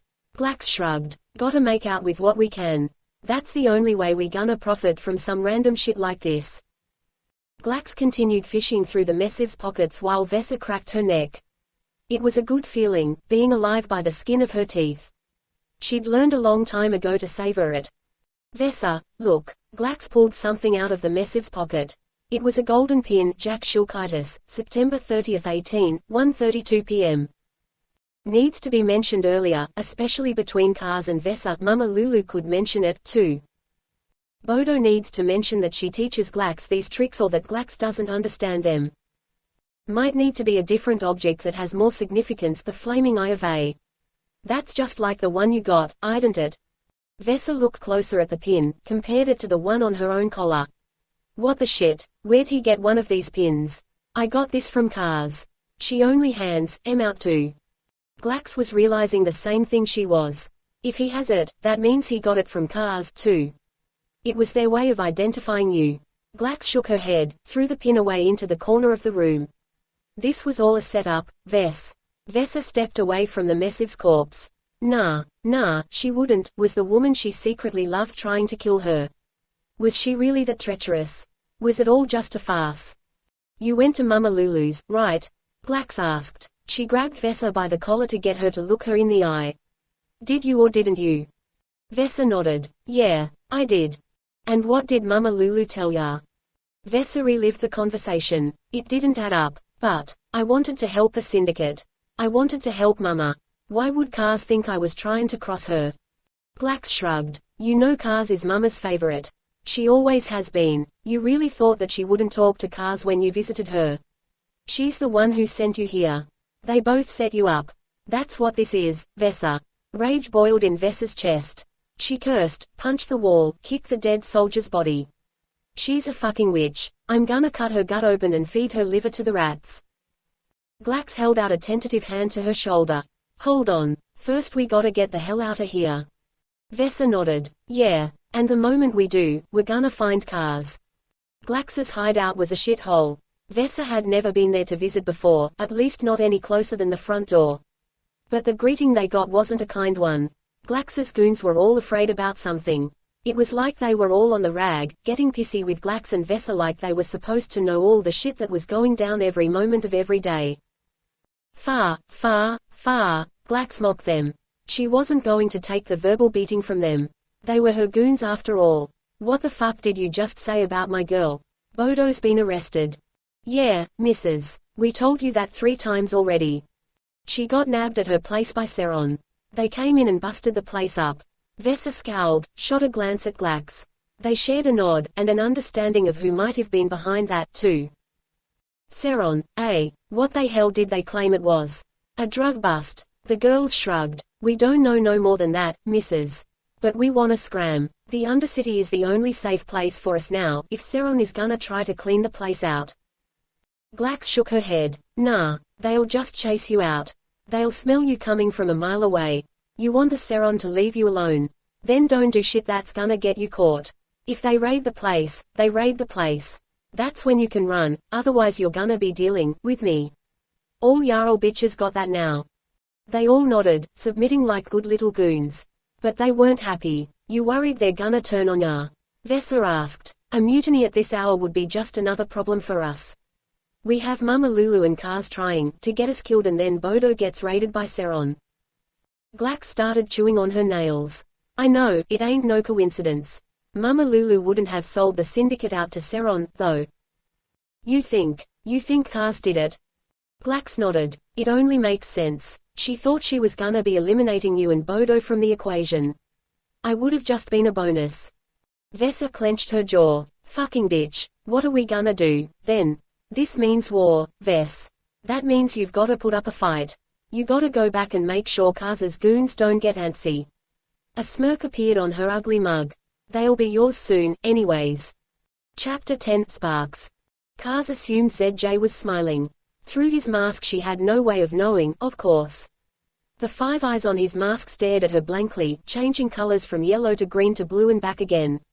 He was watching her, but he was busy listening to someone else. A voice in his head. January 26, 24, 12:31 p.m. Good to know who this is. You gonna just keep me here like a pet? Kaaz asked. She looked down at the bindings he'd put on her wrists. They were some sort of Kridson contraption. They'd shock her if she moved too much. She didn't know how intense the shock would be. She was close to the edge of the rooftop ZJ had dragged her to. She could bail over the edge, hope for the best.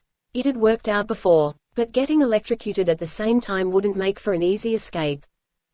ZJ cocked his head to one side. She couldn't tell if it was in response to her or the person he was communicating with. She had no way of knowing, either. You gonna keep chatting with that microchip in your head, or are you gonna tell me why the fuck you came to find me? Kaaz prodded. Come on, ZJ. If you want me dead, just do it. I'm ready. Go ahead. Quiet, ZJ hissed. His voice was synthetic. She'd heard it a couple times before, during their brief run-ins with each other.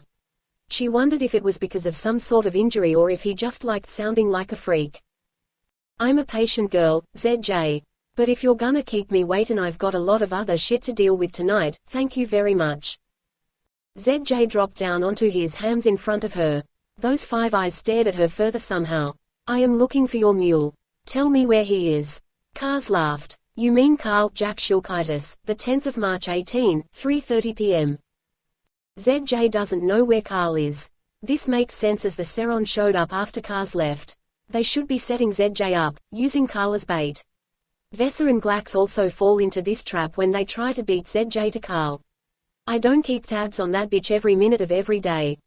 He checks in with me from time to time, that's all. You are aware of his arrangement with me, aren't you? ZJ cracked his knuckles in each hand. You searched his ship. He was worried. His last communication to me made it seem like he was afraid for his life. I left him alone, Kaaz said. Lying was more useful in this moment than telling the truth, and I don't know shit about any deals you have with him. And I don't really care. A mule is good for one thing, just like a whore. I'm not gonna be upset that he has other customers. The Kridson moved his head in a bird-like fashion, stood up. He touched the side of his head. Only Oth knew what for. If all you want is to know where this smuggler guy is, then why don't you let me go and we can find him together? Kaaz moved a little and the binding zapped her wrists. Shit, do you have to put it on that high of a setting? I'm not working with you. You have other users to me than that. Other users? Kaaz chuckled. Buddy, I'm only useful to myself. But if you don't want to find out where Carl is, that's on you. You seem quite useful to me, Kaaz. He looked at her again, that inhuman stare creeping her out. You've brought the syndicate together. You've managed to do what no one else could, make the Zeidel crime lords play nice with each other. That seems pretty useful to me, though inconsequential. PSH, that's nothing. Those bitches just want to finger each other and get paid. It wasn't that hard. You can downplay your accomplishments all you want, but you and I both know all that you are capable of. His stare became more intense, his eyes turning red. Yes, I know your secrets. All of them. January 26, 24, 12:34 p.m. Ooh. Kaaz adjusted her legs underneath her, taking another shock. Shit, my leg is falling asleep. Come on, man, can you help a girl out here? She shifted again, and something fell out of her pocket. ZJ's attention shifted to it. It was like Kaaz wasn't even there anymore. He bent down and picked up Aaron's wireless. What are you doing with a Seron military-grade device such as this? He looked over the device with what she could only imagine was a robotic level of analysis. What's it to you? I found it in a fucking dumpster. But ZJ wasn't believing her. She should have known better, too. One lie was tolerable, but she'd told a string of them now. This kind of thing doesn't just fall into your lap. ZJ tucked the wireless away into his trench coat. You know what happened earlier today? Was it today? I'm not sure. I have trouble keeping track of the days on your worthless moon world. Either way, the Seron were prowling around in the slums. They were looking for someone. I had to step in. Looking for someone? What the hell? I don't know about any of this. Normally I would believe you. But the Seron were tipped off somehow. They knew where to look, and that begs the question. Who would have tipped them off? He shrugged. You have a Seron wireless. I assume you were issued one when you decided to work with them, and that it's been your primary way of contacting them. After all, the Seron would want to communicate through official means only, so as not to run into any problems. Kaaz shook her head. Nah, you've got it backwards. I got it off a Seron soldier who was at one of the bars. I was hoping to sell it off for a few thousand credits. That's all. Kaaz heard a whirring noise from beyond the next rooftop. It was a shuttle. You aren't involved in such petty business, Kaaz. I know better than that. ZJ turned around. The Critson shuttle came out from behind one of the other buildings, prepared to land on their rooftop. In appearance it looked like a metal bird, with a wide pair of shimmering wings that seemed less than aerodynamic, despite how smoothly it hovered down to them. The noise was enough to hurt her ears. He grabbed her by the hair and stood her up. The hatch of the shuttle opened up, revealing two of his Kali goons. They had the same dark trench coats, the same masks. One had 3 eyes and the other only one. Is she being cooperative? Asked 3 Eyes. As much as she can be, ZJ said. Kaaz had to act now. If she got in that shuttle she was never going to be free again. She had no idea what ZJ wanted with her, but it wasn't good. Get inside, Kaaz. Kaaz raised her hands up in front of her in a surrendering gesture. They didn't react to it. They were too confident. It gave her the opportunity to grab onto ZJ's face. The shock bindings pressed up against his mask, releasing sparks. It shorted out the bindings. ZJ's eyes on his mask went blank. The other 2 Kali reacted quickly, but she booted one of them in the groin and they collided with each other like 9 pins. ZJ was incapacitated. Kaaz took one look at him and ran for the edge of the rooftop. Chapter 11 Dignity. He'd never seen the holding cells of the command post from the inside. That was never part of the plan. Aaron had come to Vay to escape a lot of things in his personal life, and to find a path to promotion. This was going to be a big setback, and he had the sinking feeling that was an understatement. Commander's disappointed in you, Scholar, said one of the blacks as he shoved him into his cell. You got a lot of explaining to do. He did. I want to talk to the commander, he said, walking up to the bars. The soldier on the other side took his baton and raked it across the bars, threatening Aaron's fingers. You watch it. Fucking traitor. Traitor. He didn't have a chance to plead his case. That was okay, though. He was only being detained. He was a Seron citizen. He'd get a trial. There would be due process, even out here on Vay. As far as they were from the home world, he still had rights. He sat down on the bench that was afforded him to think. How had he gotten himself in this mess? He hadn't intended to go out drinking for the holiday. What was it that had driven him to do it? He saw Fox and Wildrick lying on the ground dead, their bodies filled with bullet holes all over. That's why. Those 2 should have been there. And since they weren't. If you hadn't gone, he pursed his lips, rage blowing out of his nostrils. It was directed at himself more than anyone else. You wouldn't have met those 2 criminals. You wouldn't have been so fucking weak. No matter how many times he pounded his fists on the wall or his own chest, it didn't change what had happened. He couldn't take it back. It wasn't the night of debauchery he was regretful of, or the drinking. It was letting his guard down that he couldn't forgive himself for. There was a knock at his cell door. Aaron looked up to find the commander standing on the other side of the bars. He had a look on his face that Aaron had never had the pleasure of witnessing, though he'd heard it described by many other soldiers who had served under Commander Jeriden. To Aaron's surprise, the commander unlocked his cell and stepped inside. Sit back down. Aaron obeyed. Sir, I can explain all of this. You shut up, Jeriden hissed. He was trying not to draw too much attention to the fact that he was in there with Aaron. This isn't where I expected your career to go, Scholar. I'm disappointed. Sir, believe me, I didn't plan on this, either. But it's not what you think. There's an explanation for all of this. It was a misunderstanding, I swear to Oath. Sheridan scowled at the invocation of the Lord of the Universe. That doesn't mean much to me right now. You can make all the excuses you want, but I was going to promote you. I was going to put all my trust in you, and you just threw that all away. And for what? Ha, a little pussy. I hope it was worth it. Better hope you didn't catch anything either. This is a harsh enough lesson for you as it is, scholar. Aaron shook his head. There was too much to wade through, too much misinformation. The commander already had his assumptions about what had happened. If only he had been there. If only Aaron had been able to explain it to him then, instead of him hearing it through the grapevine. You know, Sheridan looked around, checking the coasts, continued, I'm not even supposed to be here right now. You're supposed to be on lockdown until the investigators show up. They're coming all the way from the orbital station just for you. Aaron looked up at the commander, but there wasn't an ounce of pity in his eyes. I didn't know she was a crook, Commander. I swear. Sheridan sighed, rubbed his forehead. You can't assume anything here on Vay. This isn't like back on the home world. There you go out for a good time, have a couple beers, hook up. No one cares. No harm done. So long as you don't get rough with any women, you won't get yourself in trouble. But this is Vay. There is nothing but trouble waiting for you. I would never have gone back to her place if I knew who she was, Aaron said. His argument was starting to take hold. It wasn't falling on deaf ears anymore. I think they were trying to pry some information out of me or something. They. Aaron nodded. There were two of them. Two girls.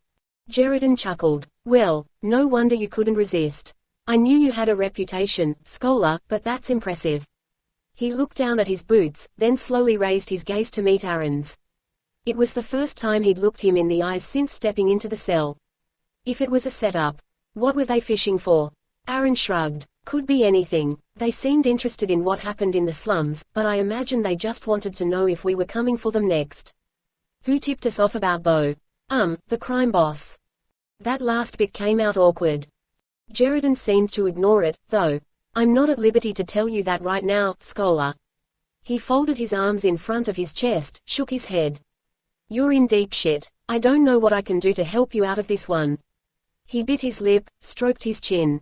You really screwed the pooch on this one. Aaron put his face in his hands. I know. I'm sorry, sir. And you just lost your LT, too. I'm sorry I let you down. Sheridan paused. Aaron expected him to go into a lecture, but he looked like he was deciding what he should and shouldn't say. The LT, Sheridan started. He looked around again. The LT wasn't promoted. He was dirty. January 29, 24, 7:25 p.m. This should come up in Book 2. We found out he was in league with those Vay crime lords the whole time. Aaron's jaw dropped. But he was straight-laced as they came. What the hell was he doing getting messed up in that? Sheridan raised an eyebrow. Like you're one to talk. He shifted his weight, leaned up against the wall. He was deep in this shit. When he was found out, Central Command thought they had pulled the weed out but the roots were left behind. Meaning, they thought he still had others he was working for that we didn't catch. Others that were helping him, and I don't mean the Vay. Aaron put the pieces of the puzzle together like they were right there in front of him. So they think I'm. Sheridan nodded slowly. Yep, they're going to assume you were working with him. All the signs are there. You were at the hideout of a pretty important syndicate boss. And you were having intimate relations with her, no less. The LT was brow deep in the same kind of shit. But I wasn't. Commander, I swear. Do you believe me? Sheridan turned toward the cell door, unlocked it. The thing is, I do believe you, scholar. But this is all I can do for you.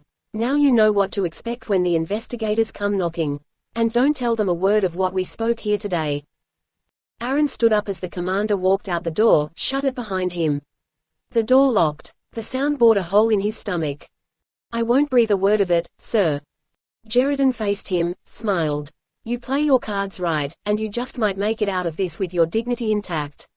Maybe not much else, but at least you'll have that. And that's everything to a man. Aaron nodded. Yes, sir. Sheridan left. Aaron was more alone than he was prepared to be. There were hours ahead of him to be spent in solitude. No one came down to this part of the command center except the guards, and even they didn't patrol the line of cells constantly. He wouldn't get to see anyone, talk to anyone, eat with anyone. He was the fuck. There was a metal clanging sound from the wall at the back of Aaron's cell. He backed away from it, instinctively reaching for a gun he didn't have. The entire panel of the wall opened up at its seam. Bodo poked her head out. "What the fuck are you waiting for? Come on." She waved him to follow. "No, I'm not leaving with you. You're the reason I got into this mess in the first place." Bodo walked out of the hole she'd made in the wall, a rifle in her hands. "I ain't gonna force ya to come with me or nothing, but if you think you's gonna get treated fairly here," she shook her head. "They're already talking about all the different ways they's gonna skewer ya once you've cooked through." Aaron looked around for a guard. "How did you get out of your cell?" She winked at him. "Told ya my nickname was Sneak, didn't I?" "Guards!" Aaron shouted. "Guards!" They were coming his way the moment they heard his voice, but it was going to take a while before they got there. It was long enough that Bodo had the chance to fire off a few shots of the rifle, almost a full clip by the time they were at the door. "He's breaking out." Aaron could hear the commander shouting in the background, "Put the weapon down, Scholar. You're fucking toast." Shots fired from the guards in the hall. Bodo grabbed onto Aaron's arm, pulled him through the open panel in the wall. "Looks like you ain't got much of a choice now, do ya?" Aaron pulled away. "No, I'm staying." Bodo fired off the rest of the clip to keep the guards at bay. "They ain't gonna be comin' in here to talk to you sternly, loverboy. They gonna shoot to kill." They were moving in. Bodo was right. He was dead if he stayed there. He went through the panel after Bodo, and left everything behind him. Chapter 12 Stitched. The fall wasn't the worst part. January 27, 24, 10:44 a.m. Vague gravity to the rescue. The vague gravity made sure of that. She'd managed to break that on an awning over a lower-level shop. No, it was the shot in the leg that was going to do her in. She hadn't even sprained her ankles on the landing. It was supposed to be a quick getaway. But now Kaaz was hobbling down the street, grabbing onto her left thigh while she was leaving a trail of blood on the street for ZJ and his goons to follow. Fuck, fuck, fuck. She could hear the shuttle overhead. She ducked into an alley, tried a door. It was locked. She pressed on. The shuttle was shining a spotlight down into the alleyways. The only consolation was the ruckus it was causing. Everyone was getting woken up in the middle of the night by ZJs clamoring around. They started coming out of their homes, throwing cans and bottles and slurs of the most unsavory kind. Kaaz was able to give them the slip thanks to the distraction. But that didn't solve her big problem. Bleeding out was the real issue now. She looked up at the cityscape, spotting the one place she knew she could turn to for refuge. "I'm comin', Mama." Mama Lulu's thugs guarding the entrance were pissed when Kaaz dragged her ass through the door. She couldn't stand anymore, tumbling to the ground, bleeding all over the place. "The fuck are you doing here, missus? This ain't no hour for visitation, specially looking as banged up as you are." The butch one was more forward. "You got no business being here. Whatever trouble you've gotten yourself into, take it with ya. Mama don't want none of that." "Fuck you, both of you. Call Mama down here or I'll do it myself," she hissed, grabbing her leg. The blood was slowing, but it wasn't stopping yet. "If you let me bleed out here on the floor, you both know Mama Lulu will hang you both from your cunts." The two thugs exchanged a glance and a sigh. One of them left to go get Mama Lulu while the other stayed there and stood over Kaaz with a judgmental stare. "What you givin' me the evil eye for, bitch?" Kaaz spat. "I don't know why Mama loves you so much.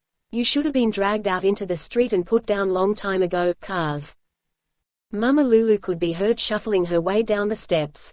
She was in a rush, which was rare. When she made it to the bottom she hurried to Kaaz's side. "Oh, honey, what happened to ya?" "ZJ, Cridson bastard." "ZJ, is he up to something now?" Kaaz shook her head as Mama Lulu pressed a bandage onto her wound. Biting her lip was all she could do to push out the pain. "Nah, just his same old tricks is all." "Fuck, that hurts." Mama Lulu nodded. "Yeah, I know. Good news is it looks like the shot went through ya." Kaaz nodded. This wasn't the first time Mama Lulu had fixed up one of her gunshot wounds. The first time she'd done that Kaaz hadn't even joined the syndicate yet. January 27, 24, 10:47 a.m. Kaaz backstory. "We need to get you drugged up, though. I wanna make sure it ain't in there, and that's gonna mean a little pokin' around. You're gonna need the sleep anyways." Mama Lulu turned to her thugs. "You think you can gurney her up 'em stairs?" The thugs laughed at the prospect. "Nah, madam, we ain't gonna be able to get her all the way to the top." Mama Lulu pursed her lips, resigned the fact that she wasn't going to get what she wanted. All right, take her down to the basement, then. It took a moment for Kaaz to realize that there wasn't actually going to be a gurney. One of the thugs grabbed Kaaz by the ankles, the other hooked her arms under Kaaz's armpits. It was definitely a sketchy affair, getting down to the basement level. Her wound got bumped several times, many of which Kaaz thought weren't by accident. They set her down on a table underneath a bright floodlight. Get me my stitching kit and that nasty shit we got for the raid on the hospital. Got it, madam. Mama Lulu examined Kaaz's wound further, removing her pants. You sure gone and done it this time, haven't ya? Mama Lulu sighed. There might be a few pieces in there, tiny ones. Still, it's gonna need looking at. Kaaz clenched her jaw, shaking.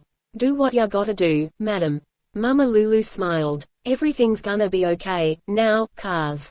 Kaaz furrowed her brow. What do you mean? Mama Lulu looked back at Kaaz's wound. I took care of some things. There won't be anyone bugging you no more. You got one less problem to worry about, let's just say that. Kaaz didn't understand, but she didn't have time to ask questions.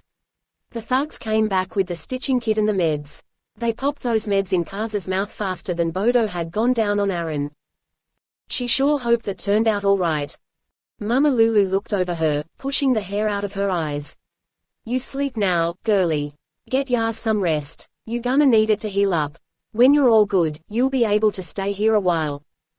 Mama, I'm sorry about what happened with the mule.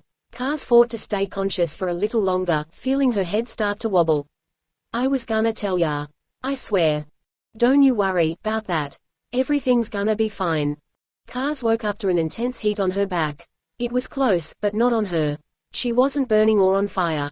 Until she opened her eyes she wouldn't know for sure what it was, but the drugs had knocked her out so hard she could barely lift her eyelids. She was convinced it was a dream, though. A loud boom solved that problem. Mama Lulu's penthouse was on fire. The basement was full of rubble that had fallen from the floors above. Kaaz swung her legs over the edge of the table, wincing as she put weight on her leg. She looked down at her bandaged leg, her pants still off. Mama, where are you? There was no answer. Kaaz shambled to the stairs. Her leg was still banged up, but with the drugs and the stitches it was better than it had been before. She started up the stairs, but the noise up above was foreboding. There was shouting, gunfire, screaming. People were dying, there was no doubt about it. She couldn't just sit there and be a coward though, could she? She broke through the door with her pistol ready. There were two massive soldiers in the foyer. Mama Lulu's thugs were dead on the floor, bullets in their heads. One of the massive spotted her, surprised more than anything. What the fuck? It must have been her lack of pants. She shot him in the head, his partner in the groin. She approached the wounded soldier, looking over him to see if he'd have anything useful for her. Please, don't kill me. The soldier pleaded. Kaaz stuck the gun in his face. I ain't never thought a massive would be one to beg for his life like a little bitch. What the hell is this shit? What are you fuckers doing here? The soldier grit his teeth. He was clearly one of the more cowardly among the massive, but he wasn't stupid. I'm not going to tell you anything, you filthy who. One more shot to the head and he was out cold. She grabbed his rifle. It would be a better weapon if she was on the run. The floor above her collapsed, a burst of fire blowing up in front of her. The heat forced January 30, 3:12 p.m. Kaaz to retreat out of the building and onto the street, where she would be in the open. But she had no choice. She stumbled out onto the sidewalk in front of the penthouse, coughing from the smoke. That was when she spotted the real damage that had been done. There were bodies strewn all over the street, all of Mama Lulu's goons and thugs. All the girls were there, and they were all dead. The brutality with which they'd been taken out was something Kaaz hadn't expected to see. They weren't just executed, they were slaughtered. What the fuck did you do to piss off the massive, Mama? Kaaz wondered aloud. Then she saw her. Mama Lulu was there in the street, too. Kaaz started walking closer, driven by a glimmer of hope. But she stopped. She couldn't look Mama Lulu in the eyes, not when her head was several feet from her own body. Her breath left her chest, tears welling up and clouding her vision. She bawled like she never had before, not nice she was a little girl. Who the fuck did this? She looked around, her wailing morphing into rage. But there was no one there to hold accountable. At least not in that moment. She racked her brain. There had to be some link, something she wasn't thinking of. What had Bodo said? Something about Vesa going to visit Mama Lulu. No, no, Kaaz shook her head. She wouldn't. Would she? She didn't have time to sit there and ask Mama Lulu's ghost 50 questions. The Messive was still on site, having heard her in the street. They were still clearing out the penthouse building, but Kaaz had to scram with the attention she'd brought on herself. She hurried out of the area, taking cover behind a dumpster where she could watch. They cleaned up the place good and waltzed out of there before the Seron showed up to take care of things. What did you do, Vess? What did you do? Jack Shilkitis, the 10th of February 12:40 a.m. Bodo needs to mention something about Vesa going to visit Mama Lulu when she talks with Kaaz in Chapter 4. Update January 30, 24. This has been added. Chapter 13, double-crossed. It's worse than we thought, Mrs. Vesa didn't like the look on Lefty's face as he let himself into her room. She'd only just started to stir from her sleep and already something was going wrong. What do you mean? What's worse? Lefty puckered his lips, spat into a cup. Mama Lulu's. I thought you'd heard it, Mrs. Vesa stood up from her bed, rubbed the sleep from her eyes. How would I have heard if I was asleep? What happened? Mama Lulu's place got blown to shit. She dead, Mrs. Vesa felt a lump form in her throat. Mama's dead. Who did it? Lefty lowered his gaze. It be the Messive, Mrs. But, Boss Glax be sayin' it was Kaaz who started the whole thing. He backed up out of the room into the hall, a bashful look on his face. What's you want me to tell the other goons, Mrs. Vesa put on a pair of pants, hurried out the door. I'll tell them myself. Gather them all up in the chow. Lefty nodded and went on his way. Vesa grabbed her wireless. She already had a full inbox of messages from Glax. She rang her. Glax was anxious on the other end of the line. What the fuck happened? I thought Mama Lulu was tight with Kaaz. Vesa cleared her throat. What do you mean? You think Kaaz had something to do with this, don't you? Lefty already told me your theory. Wasn't trying to go behind your back or nothin'. Lefty's just goof conversation, Glax said. And I know Boss Kaaz has something to do with this. She was there at Mama Lulu's when it happened. Vesa scowled, clenching her jaw. She stepped out into the hallway outside her room. The goons were passing her, headed to the chow by Lefty's orders. She held the wireless close, covered up her mouth.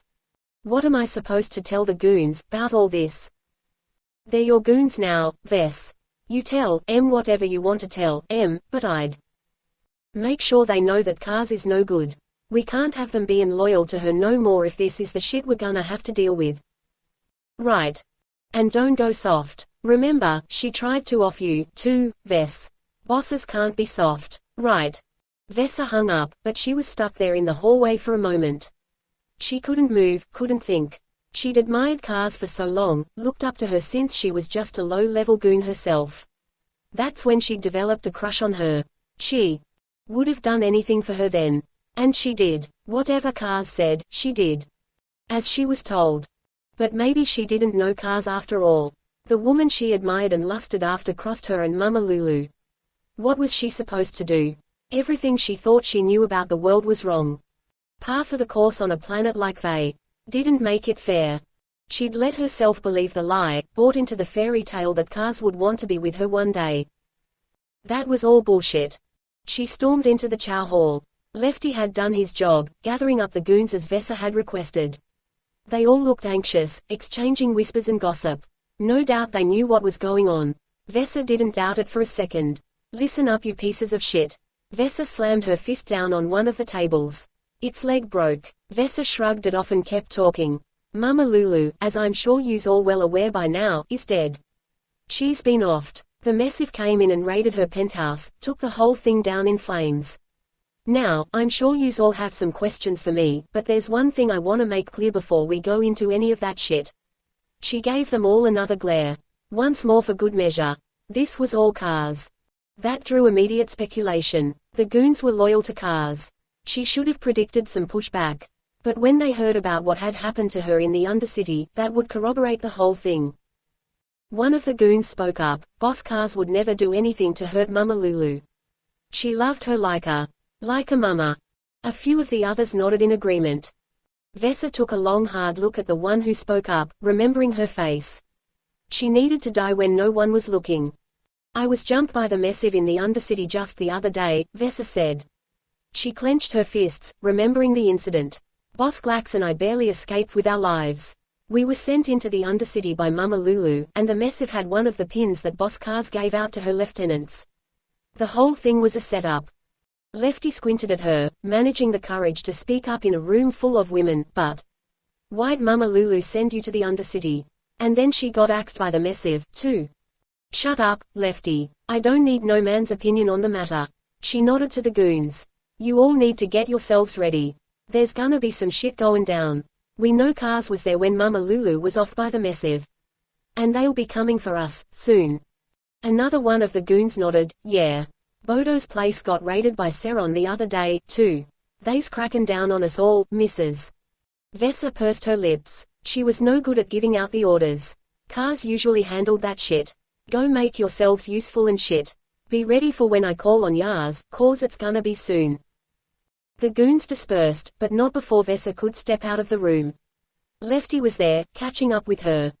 Missus, I don't think that Mama Lulu would have helped Kaaz if she was trying to cross you. Vesa shot him the evil eye over her shoulder, but didn't stop walking. You think I don't know that? I met with Mama Lulu myself to talk to her about that little incident that happened with the smuggler. Yeah, that one. Mama Lulu was gonna put Kaaz in her place. I'm guessing that Kaaz caught wind of that. She grabbed Lefty by the collar. You didn't go and tell her about my visit with Mama Lulu now, did ya? Lefty shook his head emphatically, his scraggly whiskers shaking. Nah, missus. I done nothing of the sort. Never would dare it. Vesa let him go and he got lost. She felt her wireless buzz in her pocket. It was another call, this time from someone else. What the fuck do you want? Bodo was afraid, judging by the tone of her voice. Vesa, I been trying to get a hold of Kaaz, but she ain't been answering none of my calls. Yeah, she's probably a little busy right now. Vesa stopped short of giving any more information. If Bodo talked to Kaaz, Vesa didn't want her tipping her off. Look, I got caught up with the Seron. They raided my entire place. I've been on the run the last day or so. Anyway, you'd be willing to talk with me. There was some shit that was going down with those crits and freaks that I think you'd want to know about. Vesa squinted. The Kali. Is this about ZJ? What's he got to do with all this? I can tell yas in person. Just tell me where to meet ya. Vesa thought for a moment. The tower. In 1 hour. You got it. I'll be there right on time. Vesa hung up, then called up Glax. You ain't never gonna guess who I just talked to. Glax and Vesa stood side by side at the top level of the tower. There was nothing but concrete all around them. The floor, the walls, the whole thing was one solid slab. The windows were the only holes in the entire structure. What did this place get made for anyways? Vesa wondered aloud, clicking her tongue. Glax shrugged. I have no fucking clue, so don't ask me. She looked down at her wireless. I thought you said Bodo was gonna be here on time. That's what I was told, too. Glax scoffed. Fucking whore. She was never on time for anything. She could break through any lock, and I do mean any lock, but that girl didn't even know what a clock was. Vesa couldn't help but laugh. Glax thought they were sharing a moment of camaraderie, but Vesa was more amused by Glax than anything. She was entertaining when she was pissed off, so long as she wasn't pissed off at you. One of the goons at the other end of the room nodded to Vesa. She's coming up. She's got company, too. Vesa and Glax exchanged a glance. Vesa could see a hint of anger flash in Glax's eyes. She was wondering who the company was. Her jealousy was known throughout all of the syndicate, but Bodo wouldn't be so careless as to walk around town with her side piece out, would she? Well, I'll be, Glax muttered. Look what the cat coughed up. Bodo was visibly shaken at the sound of Glax's voice. She froze in place at the sight of her. She looked at Vesa, whatever trust she had in her shattered. I thought it was just gonna be us, Bodo said, indignant. Glax burst out in anger. And I thought you wasn't fucking round behind my back. Vesa had to hold her at bay. She looked over the companion Bodo had brought along with her. It was a man. What the hell is this shit? Glax said. She hadn't stopped, just none of it was worth repeating. Are you some kinda fucking breeder, Bo? What you doin' runnin' round town with a fucking Seron douchebag? He was Seron all right. Vesa hadn't noticed that at first glance, but it was clear as day if you stopped to look at him. He was clean cut, put together. That's what gave it away. Bodo turned to him, exchanged a few words. He turned around and went right back down the stairs. He's gonna stay down at the bottom of the tower. Just us girls here, then. Glax laughed. Just us girls, eh? You know what, girlie, you've got some nerve callin' up Vesa but not me. I thought we had something special going on, but apparently you think I'm as good as rat shit. Bodo pursed her lips, a look of pain in her eyes. I don't owe you nothin' for nothin'. You ain't done anything for me that I can't do for myself. So you can go shove it. Right up your bony little ass, Glax. Vesa grit her teeth, putting a hand out to block Glax preemptively. We know that you were with Kaaz. She walked closer, capitalizing on the fact that Bodo was flustered in Glax's presence. She was going to get up in her face, make her nervous. Whatever it took to get her to spill the beans. We know the kind of shit she's been pulling lately. First me, then Mama Lulu. I'm lucky I'm alive. Bodo shook her head. What are you talking about? Vesa grabbed her by the collar, slapped her across the face. You know what I'm talking about, bitch. Kaaz had it out for me. She was gonna off me and then she offed Mama Lulu. Only thing is, I survived. So her gig is up. You don't need to protect her for 1 second. Mama Lulu. What? I don't know anything about this shit. Kaaz and Glax stepped in, took Bodo off of Vesa's hands. Enough, Ves. She's my whore. I should be the one to rough her up. She glared at Bodo, looking her up and down. You fucked that Seron, didn't ya?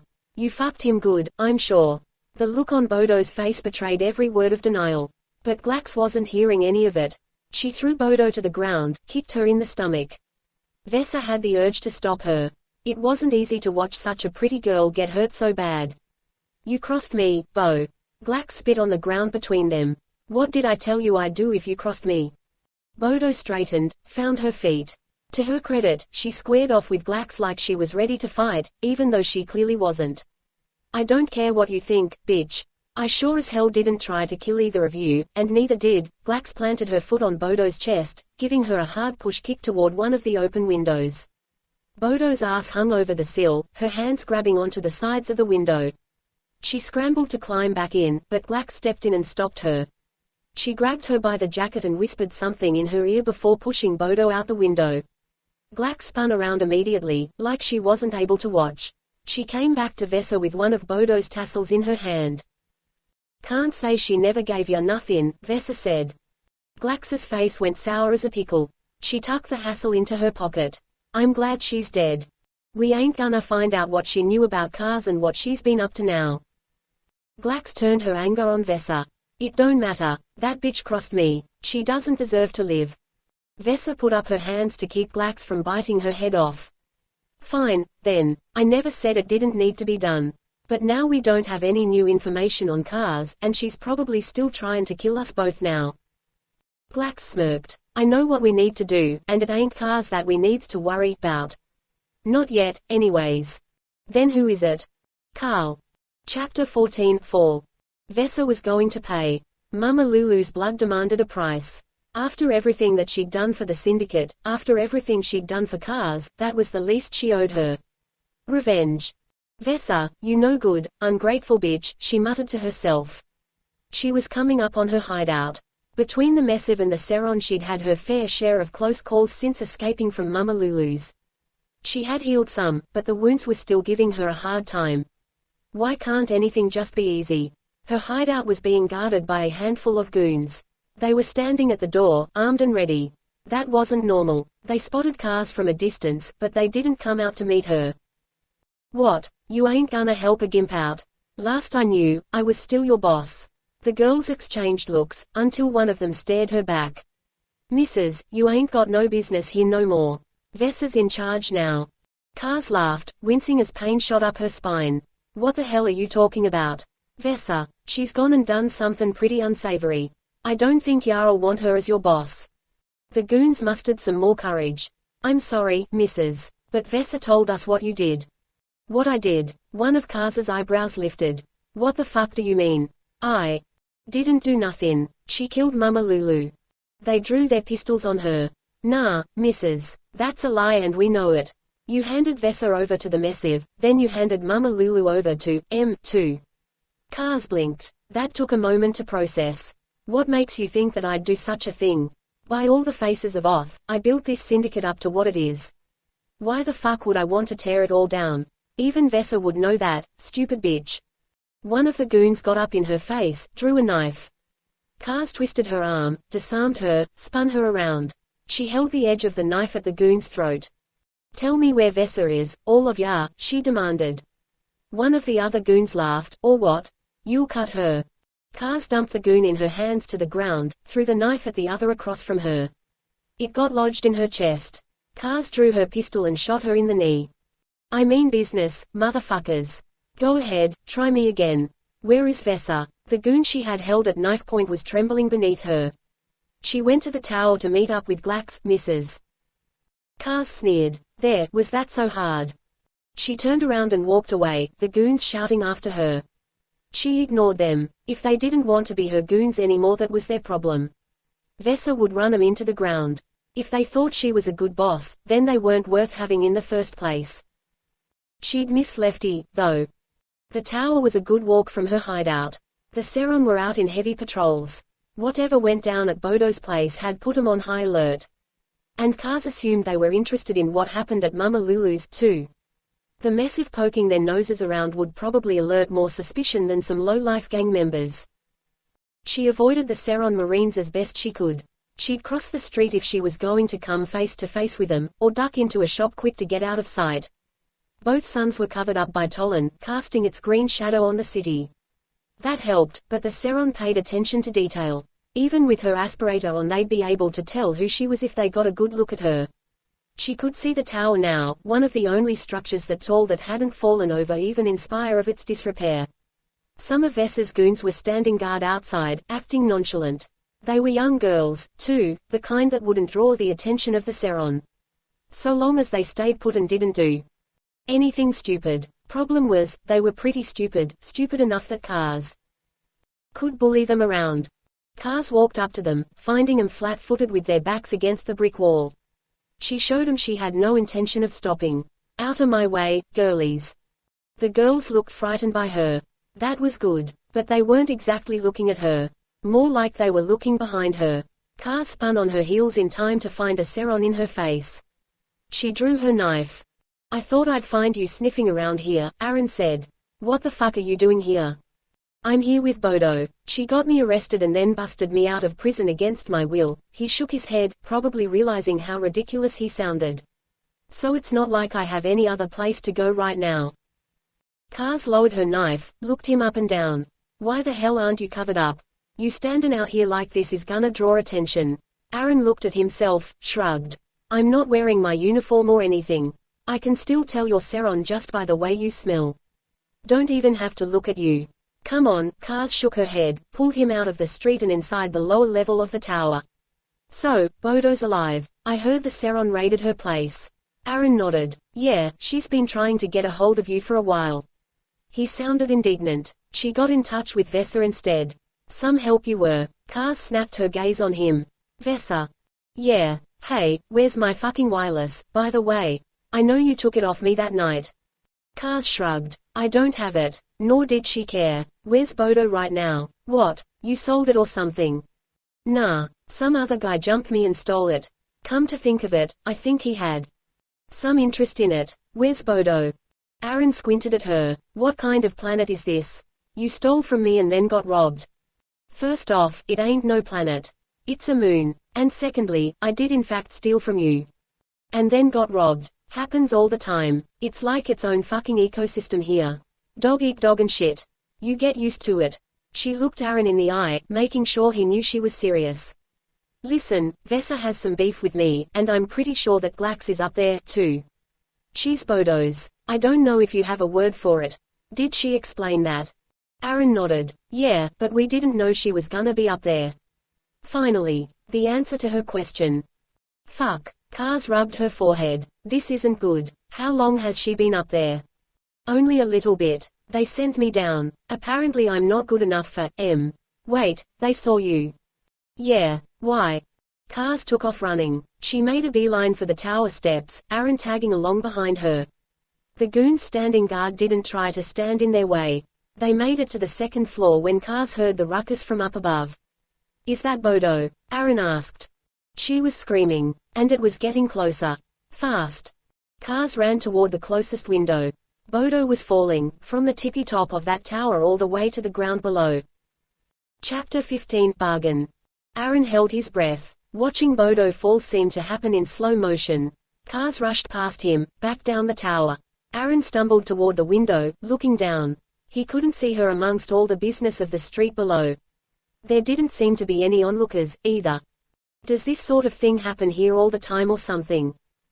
He hurried to catch up with Kaaz, running down the steps and out the door. Vessa's goons who were there at the entrance tried to block him off. You ain't going nowhere, pretty boy. Aaron shoved the girl out of the way. Oh, am I? Another one of the goons, an older, beefier one, stood up to him. Hey, what happened to not hitting a lady? I thought Seron didn't do that kind of thing. Aaron punched her in the face. Yeah, we don't. The shock was enough to preoccupy them. Aaron found Kaaz around the corner, climbing onto a dumpster. Did she fall in there? She could be alive, right? The trash could have broken her fall. Kaaz swung one leg over the edge of the dumpster. Do you see how deep this thing is? If she's in there and survived the fall, then she's buried beneath several layers of trash. You ever tried to breathe with all of that shit on top of your chest? Aaron nodded and hurried to help. He climbed up onto the dumpster, looking over the edge. There was no sign of her. Kaaz hopped down carefully, keeping a hold on the side of the dumpster. Whatever was in there had been in there for a while and had the chance to liquefy. It wasn't pretty. Aaron covered his aspirator, coughed. What? Everyone's got their shit to clean up, Kaaz laughed. Get in there and get your hands dirty. Aaron jumped down, his feet sinking. He was in it up to his knees, whatever it was. He didn't want to ask. He walked the perimeter, turning over large pieces of refuse.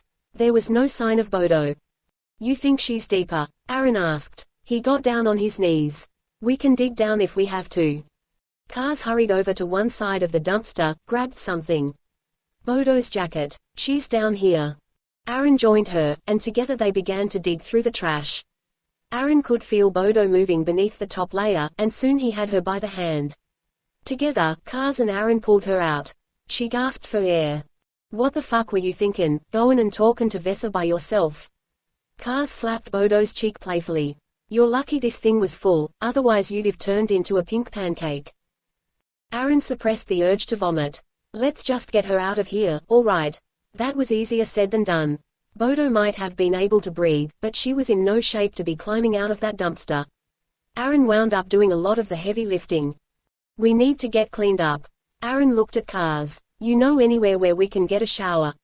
Kaaz laughed. Good luck with that, buddy. You've got Vessa's goons all riled up now. They're gonna be looking for all of us. Bodo coughed something up. It didn't look pleasant. She turned her big blue eyes up at Aaron. I'm sorry. Once you're with me, you're gonna be running the rest of your life. Aaron clenched his jaw. No, there has to be a way out of this whole thing. You're on the run, too, aren't you? He asked Kaaz. Why don't we work together and find a way off this rock? At least get out of this city. Kaaz shook her head. Nah, I've got a score to settle. If the two of you wanna scram, be my guest. But I ain't going nowhere. Bodo looked at Kaaz. I'm done, missus. I'm sorry, but I can't go on like this no more. She grabbed onto Aaron's arm. I've got something I ain't never thought I'd have. I don't wanna lose him. Aaron felt flattered and at the same time unnerved.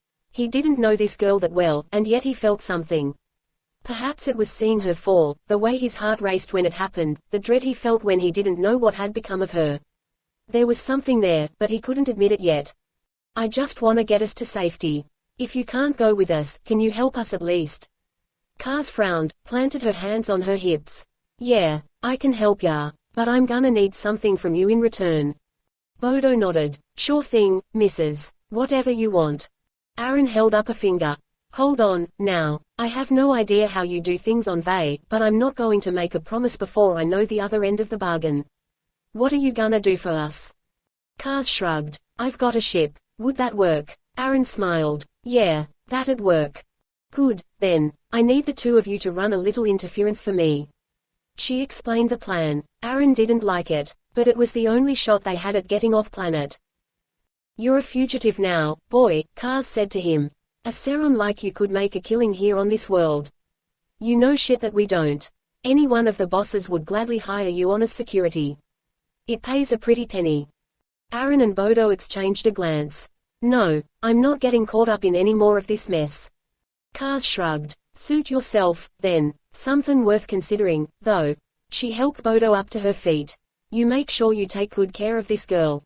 Kaaz laid a big kiss on Bodo. There was tongue. Aaron felt uncomfortable. You be where you're supposed to be and the both of you will be getting off of this rock. Kaaz left. Aaron watched her leave to make sure. You trust her? Bodo nodded. Yeah, with my life I do. She ain't never crossed me. She's not like Glax. She grabbed Aaron's hand, squeezed. You trust me? Aaron laughed. I don't have much of a choice, do I? The moment was interrupted by a spatter of gunfire. An explosion in the middle of the street sent everyone running. Aaron whirled around. Seron blacks were out in full force, but they weren't the only soldiers on the street. Messive. What's the matter? Bodo asked. Don't you two hate each other, Seron and Messive? Yeah, Aaron nodded. But there was something that lady said. The lady in the slums. She didn't have any information on the Crimson. Just the Messive. Yeah. Bodo grabbed him by the arm, pulled him away from the street. We ain't got time to think about it. She was right. Thinking was far more dangerous right now than running. Chapter 16, Skiff. Now this is my kind of entertainment, Glax smiled. She was looking down out the window at the street battle playing out. Who do you want to win? I don't really care, either way. Messive and Seron killing each other is worth it to me, don't you agree? Vesa huffed. As long as they don't figure out we're here right now. She checked with the guards at the stairs, who seemed on edge. If they keep it on the streets, that's fine. But we don't want to get caught in the crossfire. Glax shook her head. Come on, Ves. Don't be a pussy. One of the goons came running up the stairs, panting. She was one of the goons that Vesa had put left February 13, 24, 10:16 p.m. to guard the hideout. There was blood on her shirt, and on her neck, but it didn't look like it was hers. What's going on, sugar? Glax asked, stepping in to grab her by the arm. How'd this happen? Boss Kaaz is here, Mrs. And that Seron guy is helping her. What the fuck? Why is she here? Vesa glared at Glax. I thought you told me she was going to be taken care of. We were going to find Carl, that's what you said. Glax shrugged it off. Whatever, if you lost a goon or two it ain't no problem. She came by the hideout and we followed her here, Mrs. It's a fucking mess out there on the street. Vesa nodded. We know, darlin'. She sighed, rubbed her forehead. You tell the rest of the goons to watch the doors tight. I don't want Kaaz getting any ideas, or the Seron and Messive for that matter. Keep everyone out. Every single one, you hear me? The girl nodded. Yes, Mrs. She ran off to fulfill Vesa's orders. Don't get nervous, Glax said. She laughed, clearly at ease with the situation. Everything is gonna be fine, Ves. Oh, is it? Vesa whirled around. They weren't alone in the upper floor anymore. ZJ stared at her. Where is she? Glax turned white at the sight of the Kali. What the fuck are you doing here? She raised her pistol, fired off a few shots. Get the fuck back, you son of a bitch. The Kali ignored the bullets. One struck ZJ, or it would have.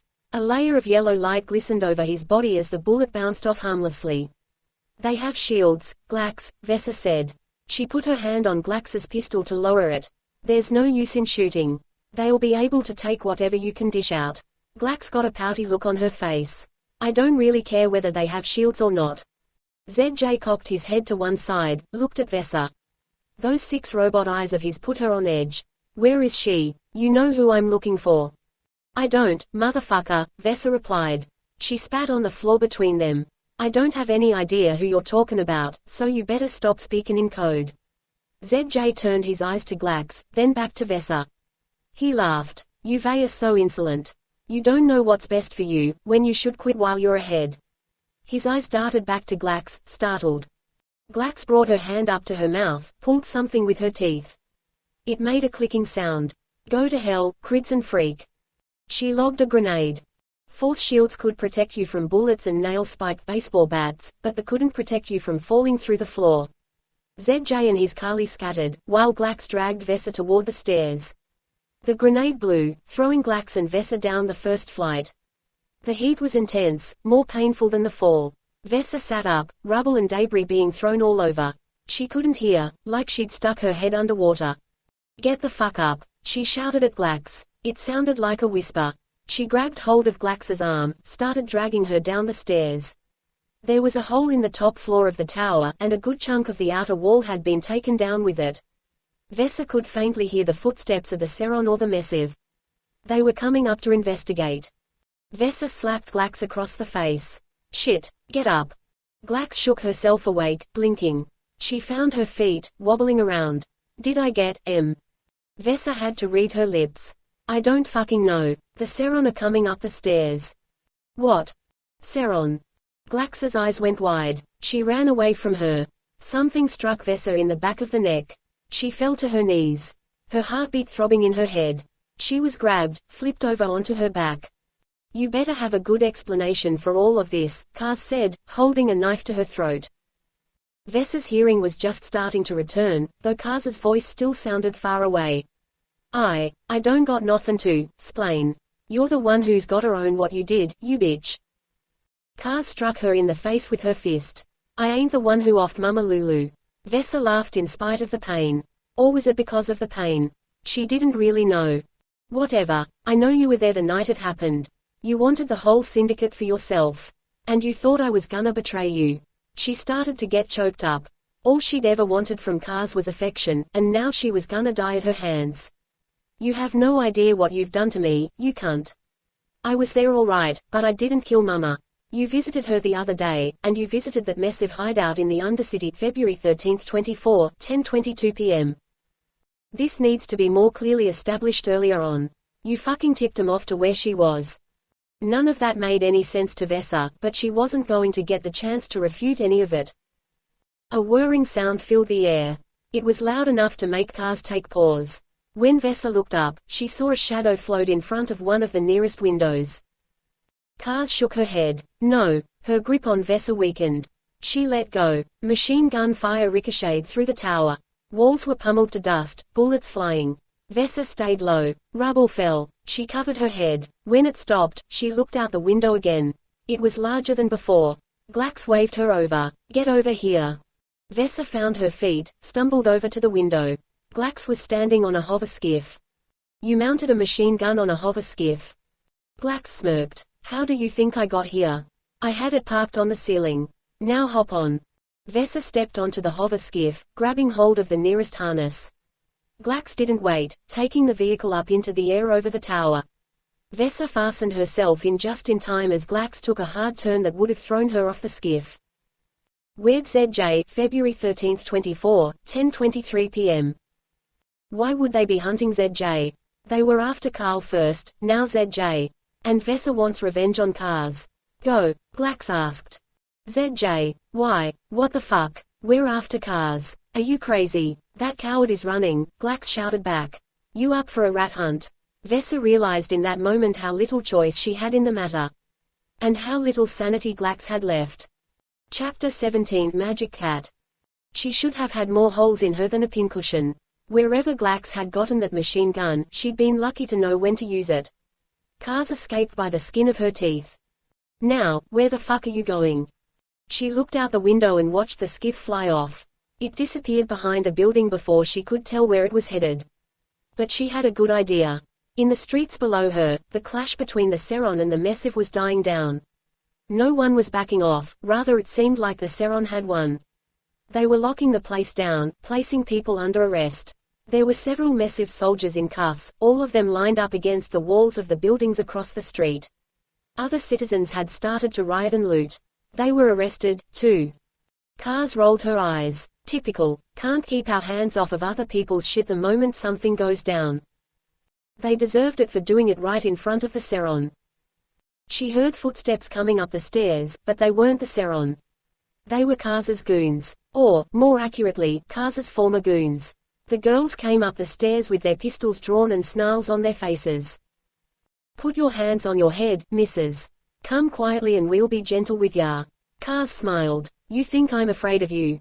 If you cuff me up and take me outta here, the Seron are gonna see it. They're gonna wonder what the fuck is up, and they'll drag you aside and question you. You all have a record. You're in the system. They've got a file for each of us with a pretty little picture and some fingerprints. The goons exchanged anxious glances. We ain't worried 'bout no Seron thugs. They can do whatever they please. It ain't gonna stop us. Kaaz laughed, started to back away. You all are really a bunch of idiots. I'm beginning to wonder why I hired you all in the first place. You think I'd have vetted you a little harder. She spat on the floor in front of the window. I think next time I'll hire men. They don't work for nearly as much, and they don't ask so many questions. Ain't busy screwing each other on the side, neither. You be a fool for that, Boss Kaaz. You ain't gonna get the chance again, anyways. Kaaz shrugged. She leapt for the window. The goons just stood there, dumbfounded. It was only further proof of her need for a more rigorous hiring process.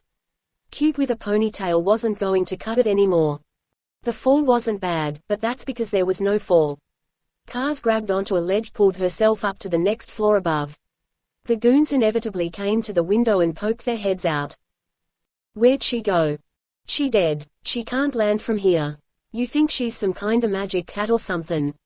Magic cat? You been smocking the grass again? Kaaz waited until they walked away, then scaled the tower to the ground floor. She was on the opposite side from all the Seron nonsense that was going on. That was something she didn't want to get mixed up in, not now. She turned toward an alleyway, squinting through the sunlight that was shining over the edge of Tolan. She sprinted out of the street and into hiding, looking around for Aaron and Bodo. They were nowhere to be seen. What the fuck gives, Bodo? Kaaz caught her breath, braced her hands on her knees. You were supposed to be here by now. She waited. She had to. That was the plan. If she left now, they wouldn't know where to find her. She wasn't happy about keeping up her end of the bargain, but she needed them to keep up theirs.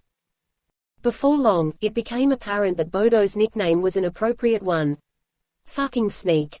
They weren't coming, and the Seron were starting to get more hands on the streets. Before long they'd have the whole city locked up. Kaaz worked her way deeper through the alleyway. She had nowhere to go. She couldn't go back to her hideout. It was Vessa's now, and Mama Lulu's wasn't even a building anymore. That pile of rubble couldn't help her at all. What am I supposed to do now, Mama? She asked. Mama Lulu was silent. At least Kaaz didn't hear anything. There was no otherworldly visitation or anything ghostly like that. But she felt Mama Lulu there. And she wanted Kaaz to fuck some shit up. She looked down. There was a red dot on her chest. She dove to the ground, avoiding the prongs of a taser. Two Kali jumped down from the rooftops on either side of her. ZJ still wants to talk with you, Kaaz. Come quietly. This doesn't have to be a struggle. But Kaaz wasn't in the mood to cooperate. She drew her pistol, fired a few shots. It was enough to get him to flinch and pull back, but only just enough. Their shields would protect him from any bullets that got close enough to land. But she was fast. She turned a corner, ran as fast as she could. The Kali didn't know the alleyways like she did. She was more familiar with the streets of Zedel than she was her own cooch. Those Kridson bastards couldn't keep up, even with all their technology there at their disposal.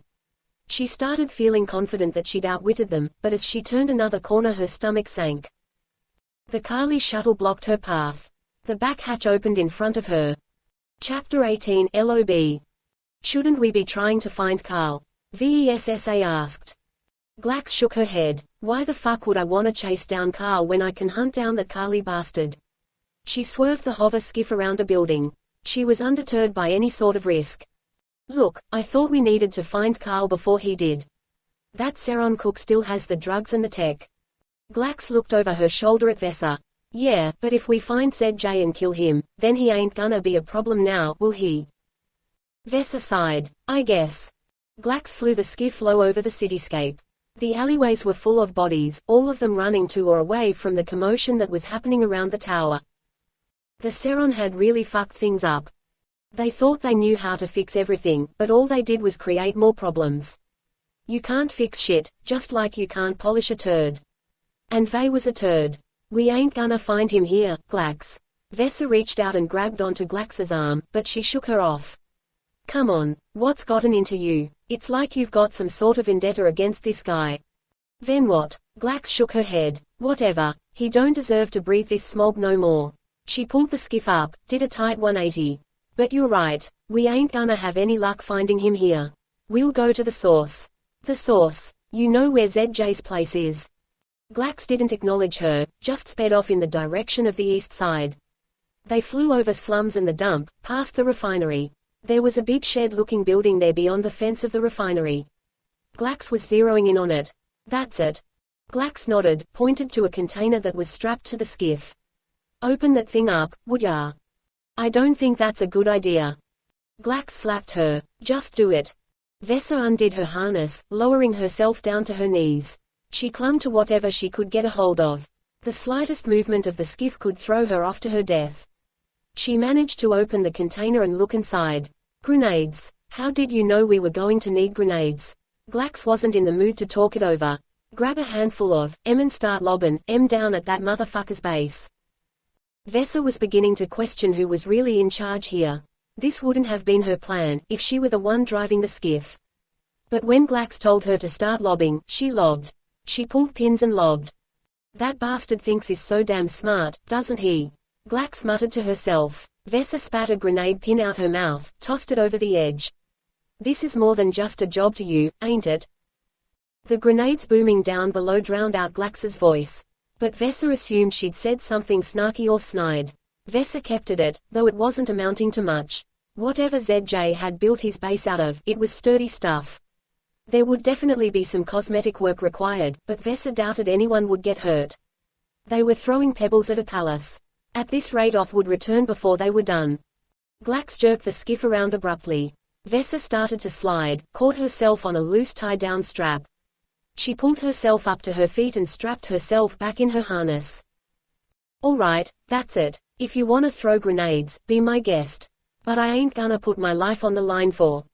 She looked up. There was a shuttle coming toward them, one of the Carlies. You think that's him? Glax's eyes were locked on the shuttle. I know it's him.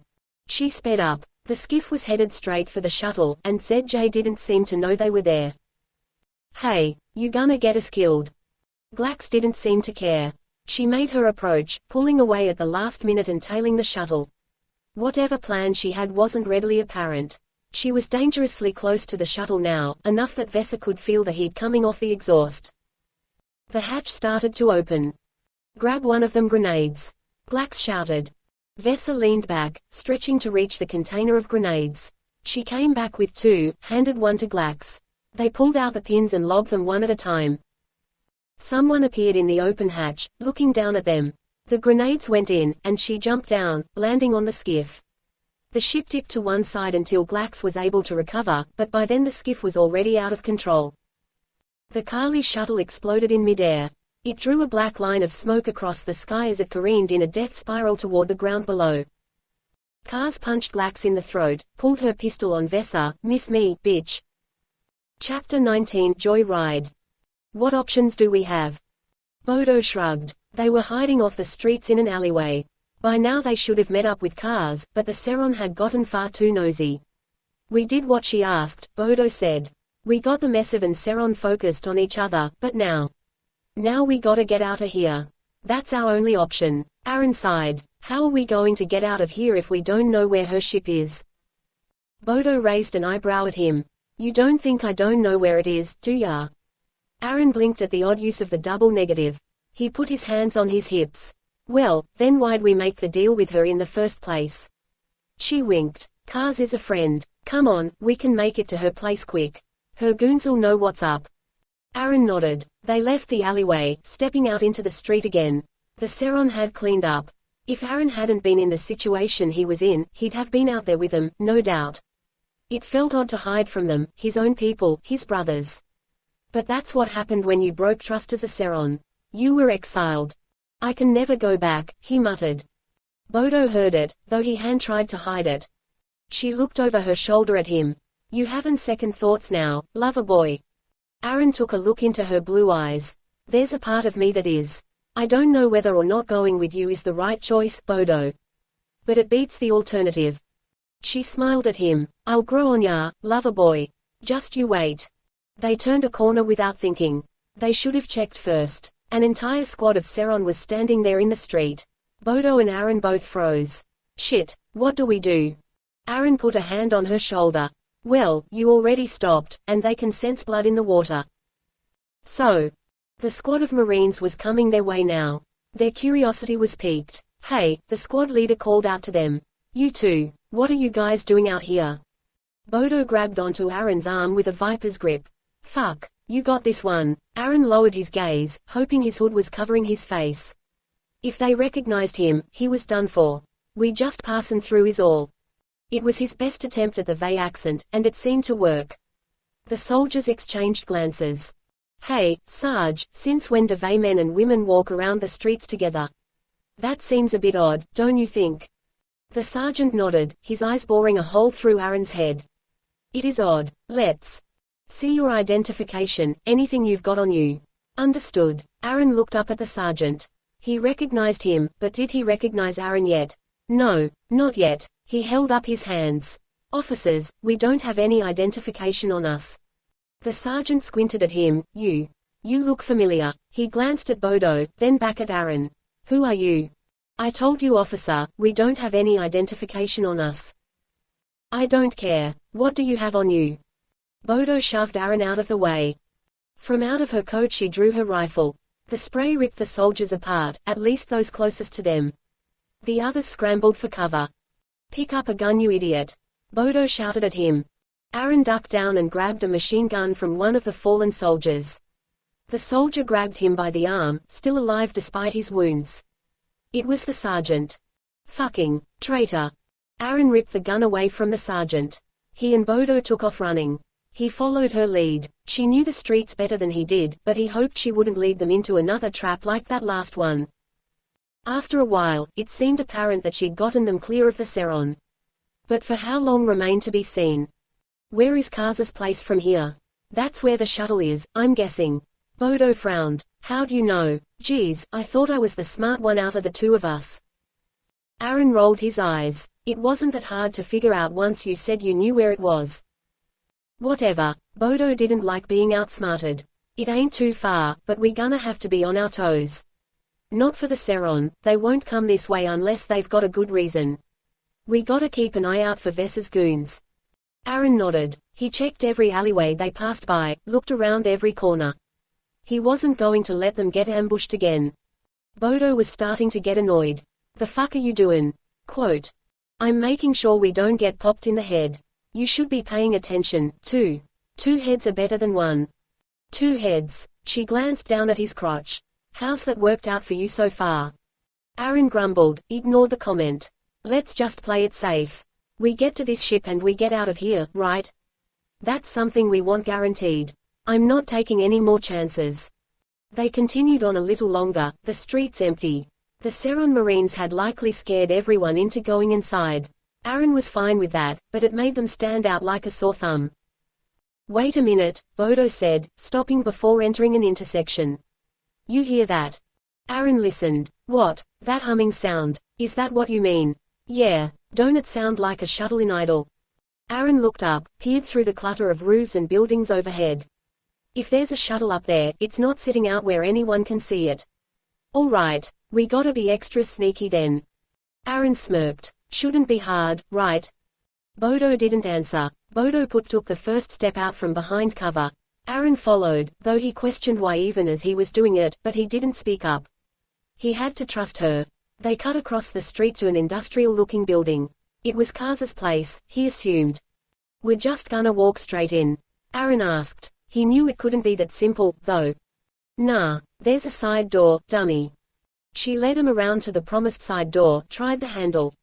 It was locked. She started picking at it with her tools. You know, I could just shoot the. Something clicked inside the lock and the door opened wide. Bodo shrugged. I told ya they call me Sneak. It was dark inside, but Bodo seemed to know where she was going. No one seemed to be home either. What are we looking for? A ship. I know that. I mean, where are we going to find this ship? Bodo turned around, doubled back past him. Here. She started down a stairwell. It was metal, and Aaron's boots were anything but quiet as he followed her down. She outpaced him to the bottom, farther down than he thought it could be. When he reached the bottom, Bodo had turned a light on. Why would she keep a ship down here? Wouldn't she want to keep it close to the roof or something? Bodo smirked. Nah, this is a ship that no one knows about. At least none of her goons. They'd take it joyridin'. Quote. Well, I'd hardly say we're going to be joy riding. Quote. Bodo gave him a funny look. Why'd you do that? What? That thing with your fingers. Aaron looked at his hands. You mean air quotes. You don't know what that is. The fucker, air quotes. Quote. Aaron laughed, but the moment was stolen by a clanking sound from the stairs. Bodo drew her rifle. Someone's here. Aaron whirled around, drew his weapon. He could hear footsteps coming down to them, soft and slow. Who's there? How many of you are there? Bodo shouted over him, we got guns, motherfucker. Watch yourself. I ain't gonna cause ya no problems, missus, a man's voice said. He walked out into the light, hands up. Bodo lowered her gun. Lefty, the fuck are you doing here? Lefty smiled. I heard yas comin' in through the side door, missus. Thought I'd help. He pointed to the door. You want the boss's shuttle, don't ya? Yeah, how'd you know? Lefty shrugged. You two don't stay quiet that much.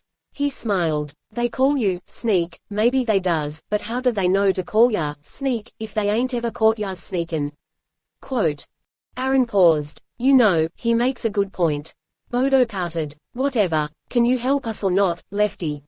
I can indeed, he said. He walked toward the door. At least my nickname makes some damn sense. Aaron laughed. Bodo scowled at him. Lefty opened the door, let him inside. The shuttle was sitting in the middle of the room. Above was a shaft, big enough for the shuttle to take off through. That opens up at the top. Lefty nodded. Yup, once you get going, I'll make sure it opens. You better hurry, now. Vesa and her goons are gonna be back here before long, ya know. Bodo gave Lefty a hug, pecked him on the cheek. Thank you. Lefty blushed. It was nothin', missus. Aaron and Bodo entered the shuttle. From the outside it seemed fine, but the inside was another story. What the hell is this? What, you ain't never been in a vase ship before, have ya? Aaron shook his head. No, I never have. Can this thing even get off the ground? Does it have a jump drive? Bodo sat down at the controls, took a look around. It should. I mean, I guess it does. Why wouldn't it? Aaron covered his face with his palm. And I guess this is where you tell me we don't have any other options, right? Bodo started the shuttle's engine. Buckle in, lover boy. They rose up through the shaft. Lefty did as he promised he would, opening the hatch at the top for them. Aaron was tense, anticipating the moment the shuttle would sputter out and stall in the middle of the air. Bodo smiled at him from over her shoulder. Where you wanna go? Anywhere. Wherever we can hide. All right, then. The shuttle scooted on over the cityscape. It was a smoother ride than he thought it was going to be. But that stopped once Bodo tried to start up the jump drive. It whined and whinnied, but it didn't fire up. Well, I guess we're gonna have to get that fixed. Aaron should have known. Yeah, think. There was a loud clanking noise overhead. At first Aaron thought it was the end. The ship was gonna fall apart and they'd fall to their deaths. But it was something worse than that. Almost. He wasn't sure yet. Fuck. We're hooked. Hooked? By what? Bodo turned on a camera, smacking the screen a few times before the picture could show. Fuck. I should have known he'd be after us. Is that the Kali? Bodo smiled. Well, you did want to find out more about M, didn't ya? Not like this. Can you shake it? The shuttle trembled. They were being towed now. Nah, I ain't gonna be able to shake that. Aaron grabbed his gun. Well, I guess they'll have to take us, then. The Kali shuttle took over, now in complete control of their flight path. They docked with the shuttle, opening the hatch. I found you, Kaaz. Just like I told you I would. Aaron saw those 6 yellow eyes he'd seen before in the slums. It was ZJ. Bodo raised her rifle. Sorry, Zay. Kaaz ain't here.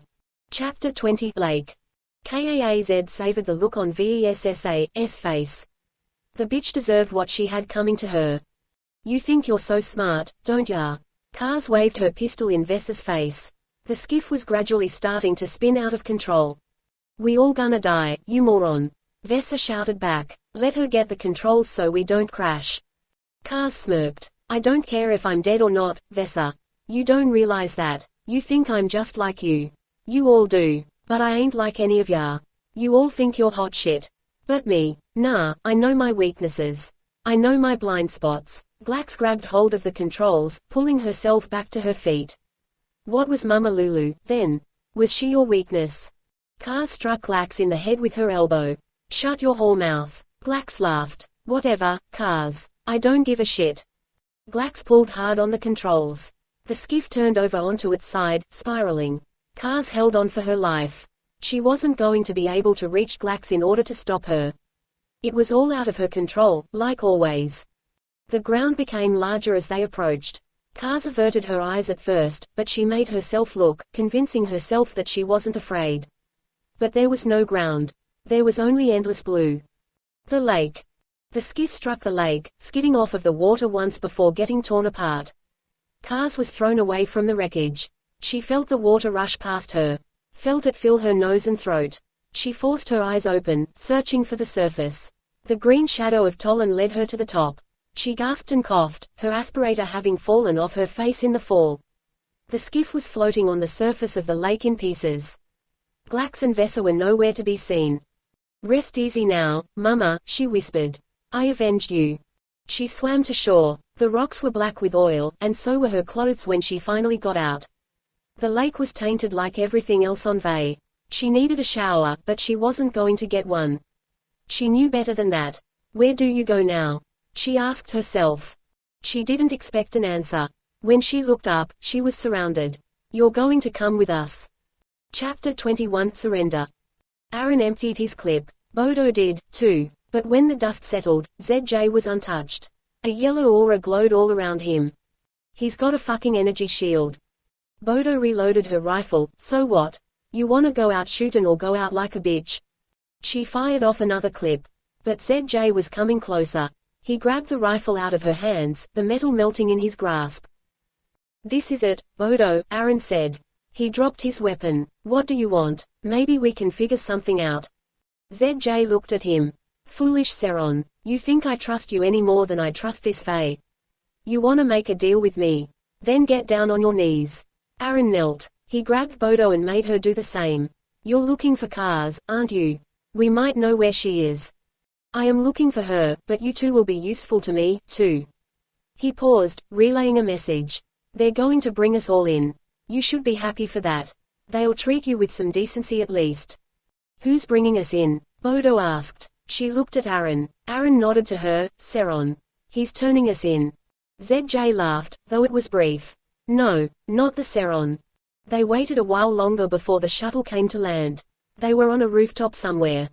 You seem cooperative, ZJ said, walking over behind the two of them. But I have to be certain. He placed a pair of cuffs on each of them. They're the shock-sensitive kind. I'm sure you're familiar with them, Lieutenant Scholar. Wait, you're still just a sergeant, aren't you? It was surprising how deep a Cridson insult could cut with so little emotion behind it. They hatch opened and ZJ took them outside. There was a group of men there waiting for them, but they weren't Seron. And they weren't ZJ's zealots, either. What have you brought? Is this the fugitive, Kaaz? ZJ shook his head. No, but these two work with her. I'm sure the Admiral will have a use for them. Aaron looked closer at the men, noticed the purple and gold on their garments. Massive. They were soldiers, part of the group that had been fighting the Seron in the streets. Aaron could see the bruises on their arms and faces. We will take them, replied one of the soldiers. He gave ZJ a nod. And the Admiral will speak with you, too. Chapter 22 Clench. She didn't know where she was. Not exactly, anyway. Wherever she was, it was dark and deep underground. And she had a sinking feeling she wasn't being carted off for a nice reception with tea and cookies. One of her captors looked down at her. Don't struggle. You may find yourself leaving here alive today. Kaaz hung her head as they dragged her. She wasn't going to struggle, but she wasn't going to do the work for them, either. Before long she was brought into a small room. It was lit from above, and littered with trash. Someone was already inside. Is it her? Is this Kaaz? Kaaz looked up. The man in front of her was military, highly decorated. Then again, every member of the massive military was highly decorated. It didn't mean much of anything. I might be Kaaz, but who the fuck are you? The man smiled. It was a twisted smile. This wasn't a man to cross, judging by his reaction. He seemed more amused than annoyed. That was the sign. If he were annoyed he wasn't worth his salt. I am Admiral Terek. I've been hoping to speak with you, and now it seems we finally have the chance. He sauntered over to her, hands behind his back. Let her stand. Take off the bindings. You really think that's a good idea? Kaaz asked him. What if I'm the Emperor's sassy? You know he hires a Vey to do all his dirty work. Tarek smirked. I've already taken care of the Emperor's assassin. The 4th of December 24, 8:57 a.m. Kaaz squinted at him. He was serious. Well, that was one less thing she had to worry about. Her cuffs were removed and she was brought up to her feet. She didn't have much of a choice in the matter. Standing in front of the Admiral wasn't much different than being on her knees, though. He was still much taller than she was. You're at the end of your rope, Kaaz. Your Kingpin, what was her name? Mama Lulu. Kaaz didn't try to hide the disdain in her voice. Yes, Mama Lulu. Tarek threw up his hands. She had to be dealt with, as I'm sure you know. It was regretful, actually. I was hoping she and I would be able to work together. But you can only trust so many rats before they all gang up and start to bite you. I see. Why her, then? She had the biggest teeth. Tarek stuck out his 2 front teeth in front of his lower lip. Kaaz presumed he didn't know how much of an idiot it made him appear to be. That is, except for you. I've heard a lot about you, Kaaz. You brought the syndicates together, got the bosses to play nice. Those are leadership qualities you rarely see here on Vey. So you want me to be in charge of your Imperial Navy, the 4th of December 24, 8:58 a.m. then? Tarek and the other mess have laughed. Oh, the day that happens I'll get on my knees and worship you, Kaaz. No, I have no such intentions for you. What I need from you is a little different. A little different. Start talking instead of flapping your fucking lips. Tarek walked closer. Are you familiar with a planet called Furloden? Kaaz wasn't sure he was serious. Furloden. That shithole. What about it? Tarek looked up the ceiling. It's sensitive business. But as you know, the Seron have jurisdiction over Zorik space now. Kaaz smiled. Oh yeah. The tribunal sure screwed you guys on that one, didn't they? That drew Tarek's ire. She made a mental note of that button so she could push it again when it was convenient. Whatever the case may be, I cannot directly be involved with the business that is going on there. Which means you want to send a Vey in to do the job for you. Kaaz nodded. Fuck you. I don't work for you, Tarek. I'd never work for a mess of anyway. You don't have much of a choice, Kaaz. He pulled out a datapad from his coat, showed her the screen. I have them both, and I'll kill them both if I have to. I know you don't really care for the Seron boy, but that girl I think you feel a little more strongly about. Kaaz scowled. What are you gonna do with her? I know you massive men are all a bunch of fucking pigs. Who's to say I don't agree to what you say and you gang rape her anyway? Tarek pulled the datapad away. I think you mean to say what if you did agree. Whatever. Fuck you. I can't trust you worth a shit. Tarek became stoic. You have my word. I swear on the throne of the House of Chadreza. The girl will come to no harm. And neither will the man, for that matter. Now, do I have your cooperation? Kaaz clenched her jaw. This was wrong. She knew it in her bones. And it was going to get her in a whole fuck ton of trouble. Yeah, now what's the job? Chapter 23 Appetite. What? You thought I was dead, didn't ya? Vessa's goons sure seemed like they'd seen a ghost. Mrs., after you was at the tower we thought. You thought what? She snapped. She shuffled in through the front door, favoring her right leg. You saw the skiff crash and thought I was a goner. Well, Glax and I both made it out, so too bad for all of you I guess. Nah, Mrs. We're glad you made it back in one piece. Vessa scowled back at them. You couldn't tell a lie if your lives depended on it, could yas? She straightened. Well, y'all can be happy I'm back. You can even be relieved. But don't think for a moment I'm gonna let yas take a break. There's a power vacuum in this town now. Mama's gone, and she suppressed a tear. And Kaaz is gone, too. That damned bitch didn't deserve to be the boss in the first place. The goons didn't dare disagree with her. Vessa wiped her eyes. I'm the boss now, and I'm gonna be the kingpin of this whole fucking town, too. We aren't gonna play the game that Mama played. That's what got her killed, all of Kaaz's crazy ideas. It's a dog-eat-dog world, and y'all better have brought your appetites with ya. The goons parted for her as she walked into the hideout. She went as quickly as she could to her room and shut the door behind her. All the emotions came flooding in. All of the stress from the last few days finally broke her. She was exhausted. Everything she'd told her goons was true. Mama was gone, and Kaaz was gone. But what she didn't tell them, what she couldn't tell them, was that her heart was broken. There was a knock at the door. Lefty cracked the door open, poked his head in. "What the fuck do you want, Lefty?" "Mrs., I didn't mean to disturb ya." He started to leave. "Hold on, you're here, so ya might as well tell me what you was gonna say." Lefty paused, faced her. He folded his hands in front of him, his eyes on the floor. "I just thought you might wanna give the girls some good news, too, Mrs. They might wanna know what's comin' next." Vesa was surprised. "Ya know what, Lefty? I think you're right." She walked out of her room, called everyone to the mess hall. They were all quiet about it. They must have thought they were in trouble. "Like I said earlier, I'm your new boss now. And this group of ours. We need something to look forward to." She put her hands on her hips. "The Messive are in the Undercity. I went there and met with M. Kaaz was working with M, that's why they offed Mama Lulu. We've gotten our revenge on Kaaz, and now we gotta get our revenge on the Messive." "How's we gonna do that, Mrs.? Yeah, the Messive ain't ones to be fucked with." Vesa smirked. "I know something they've got that they don't want anyone else to know about."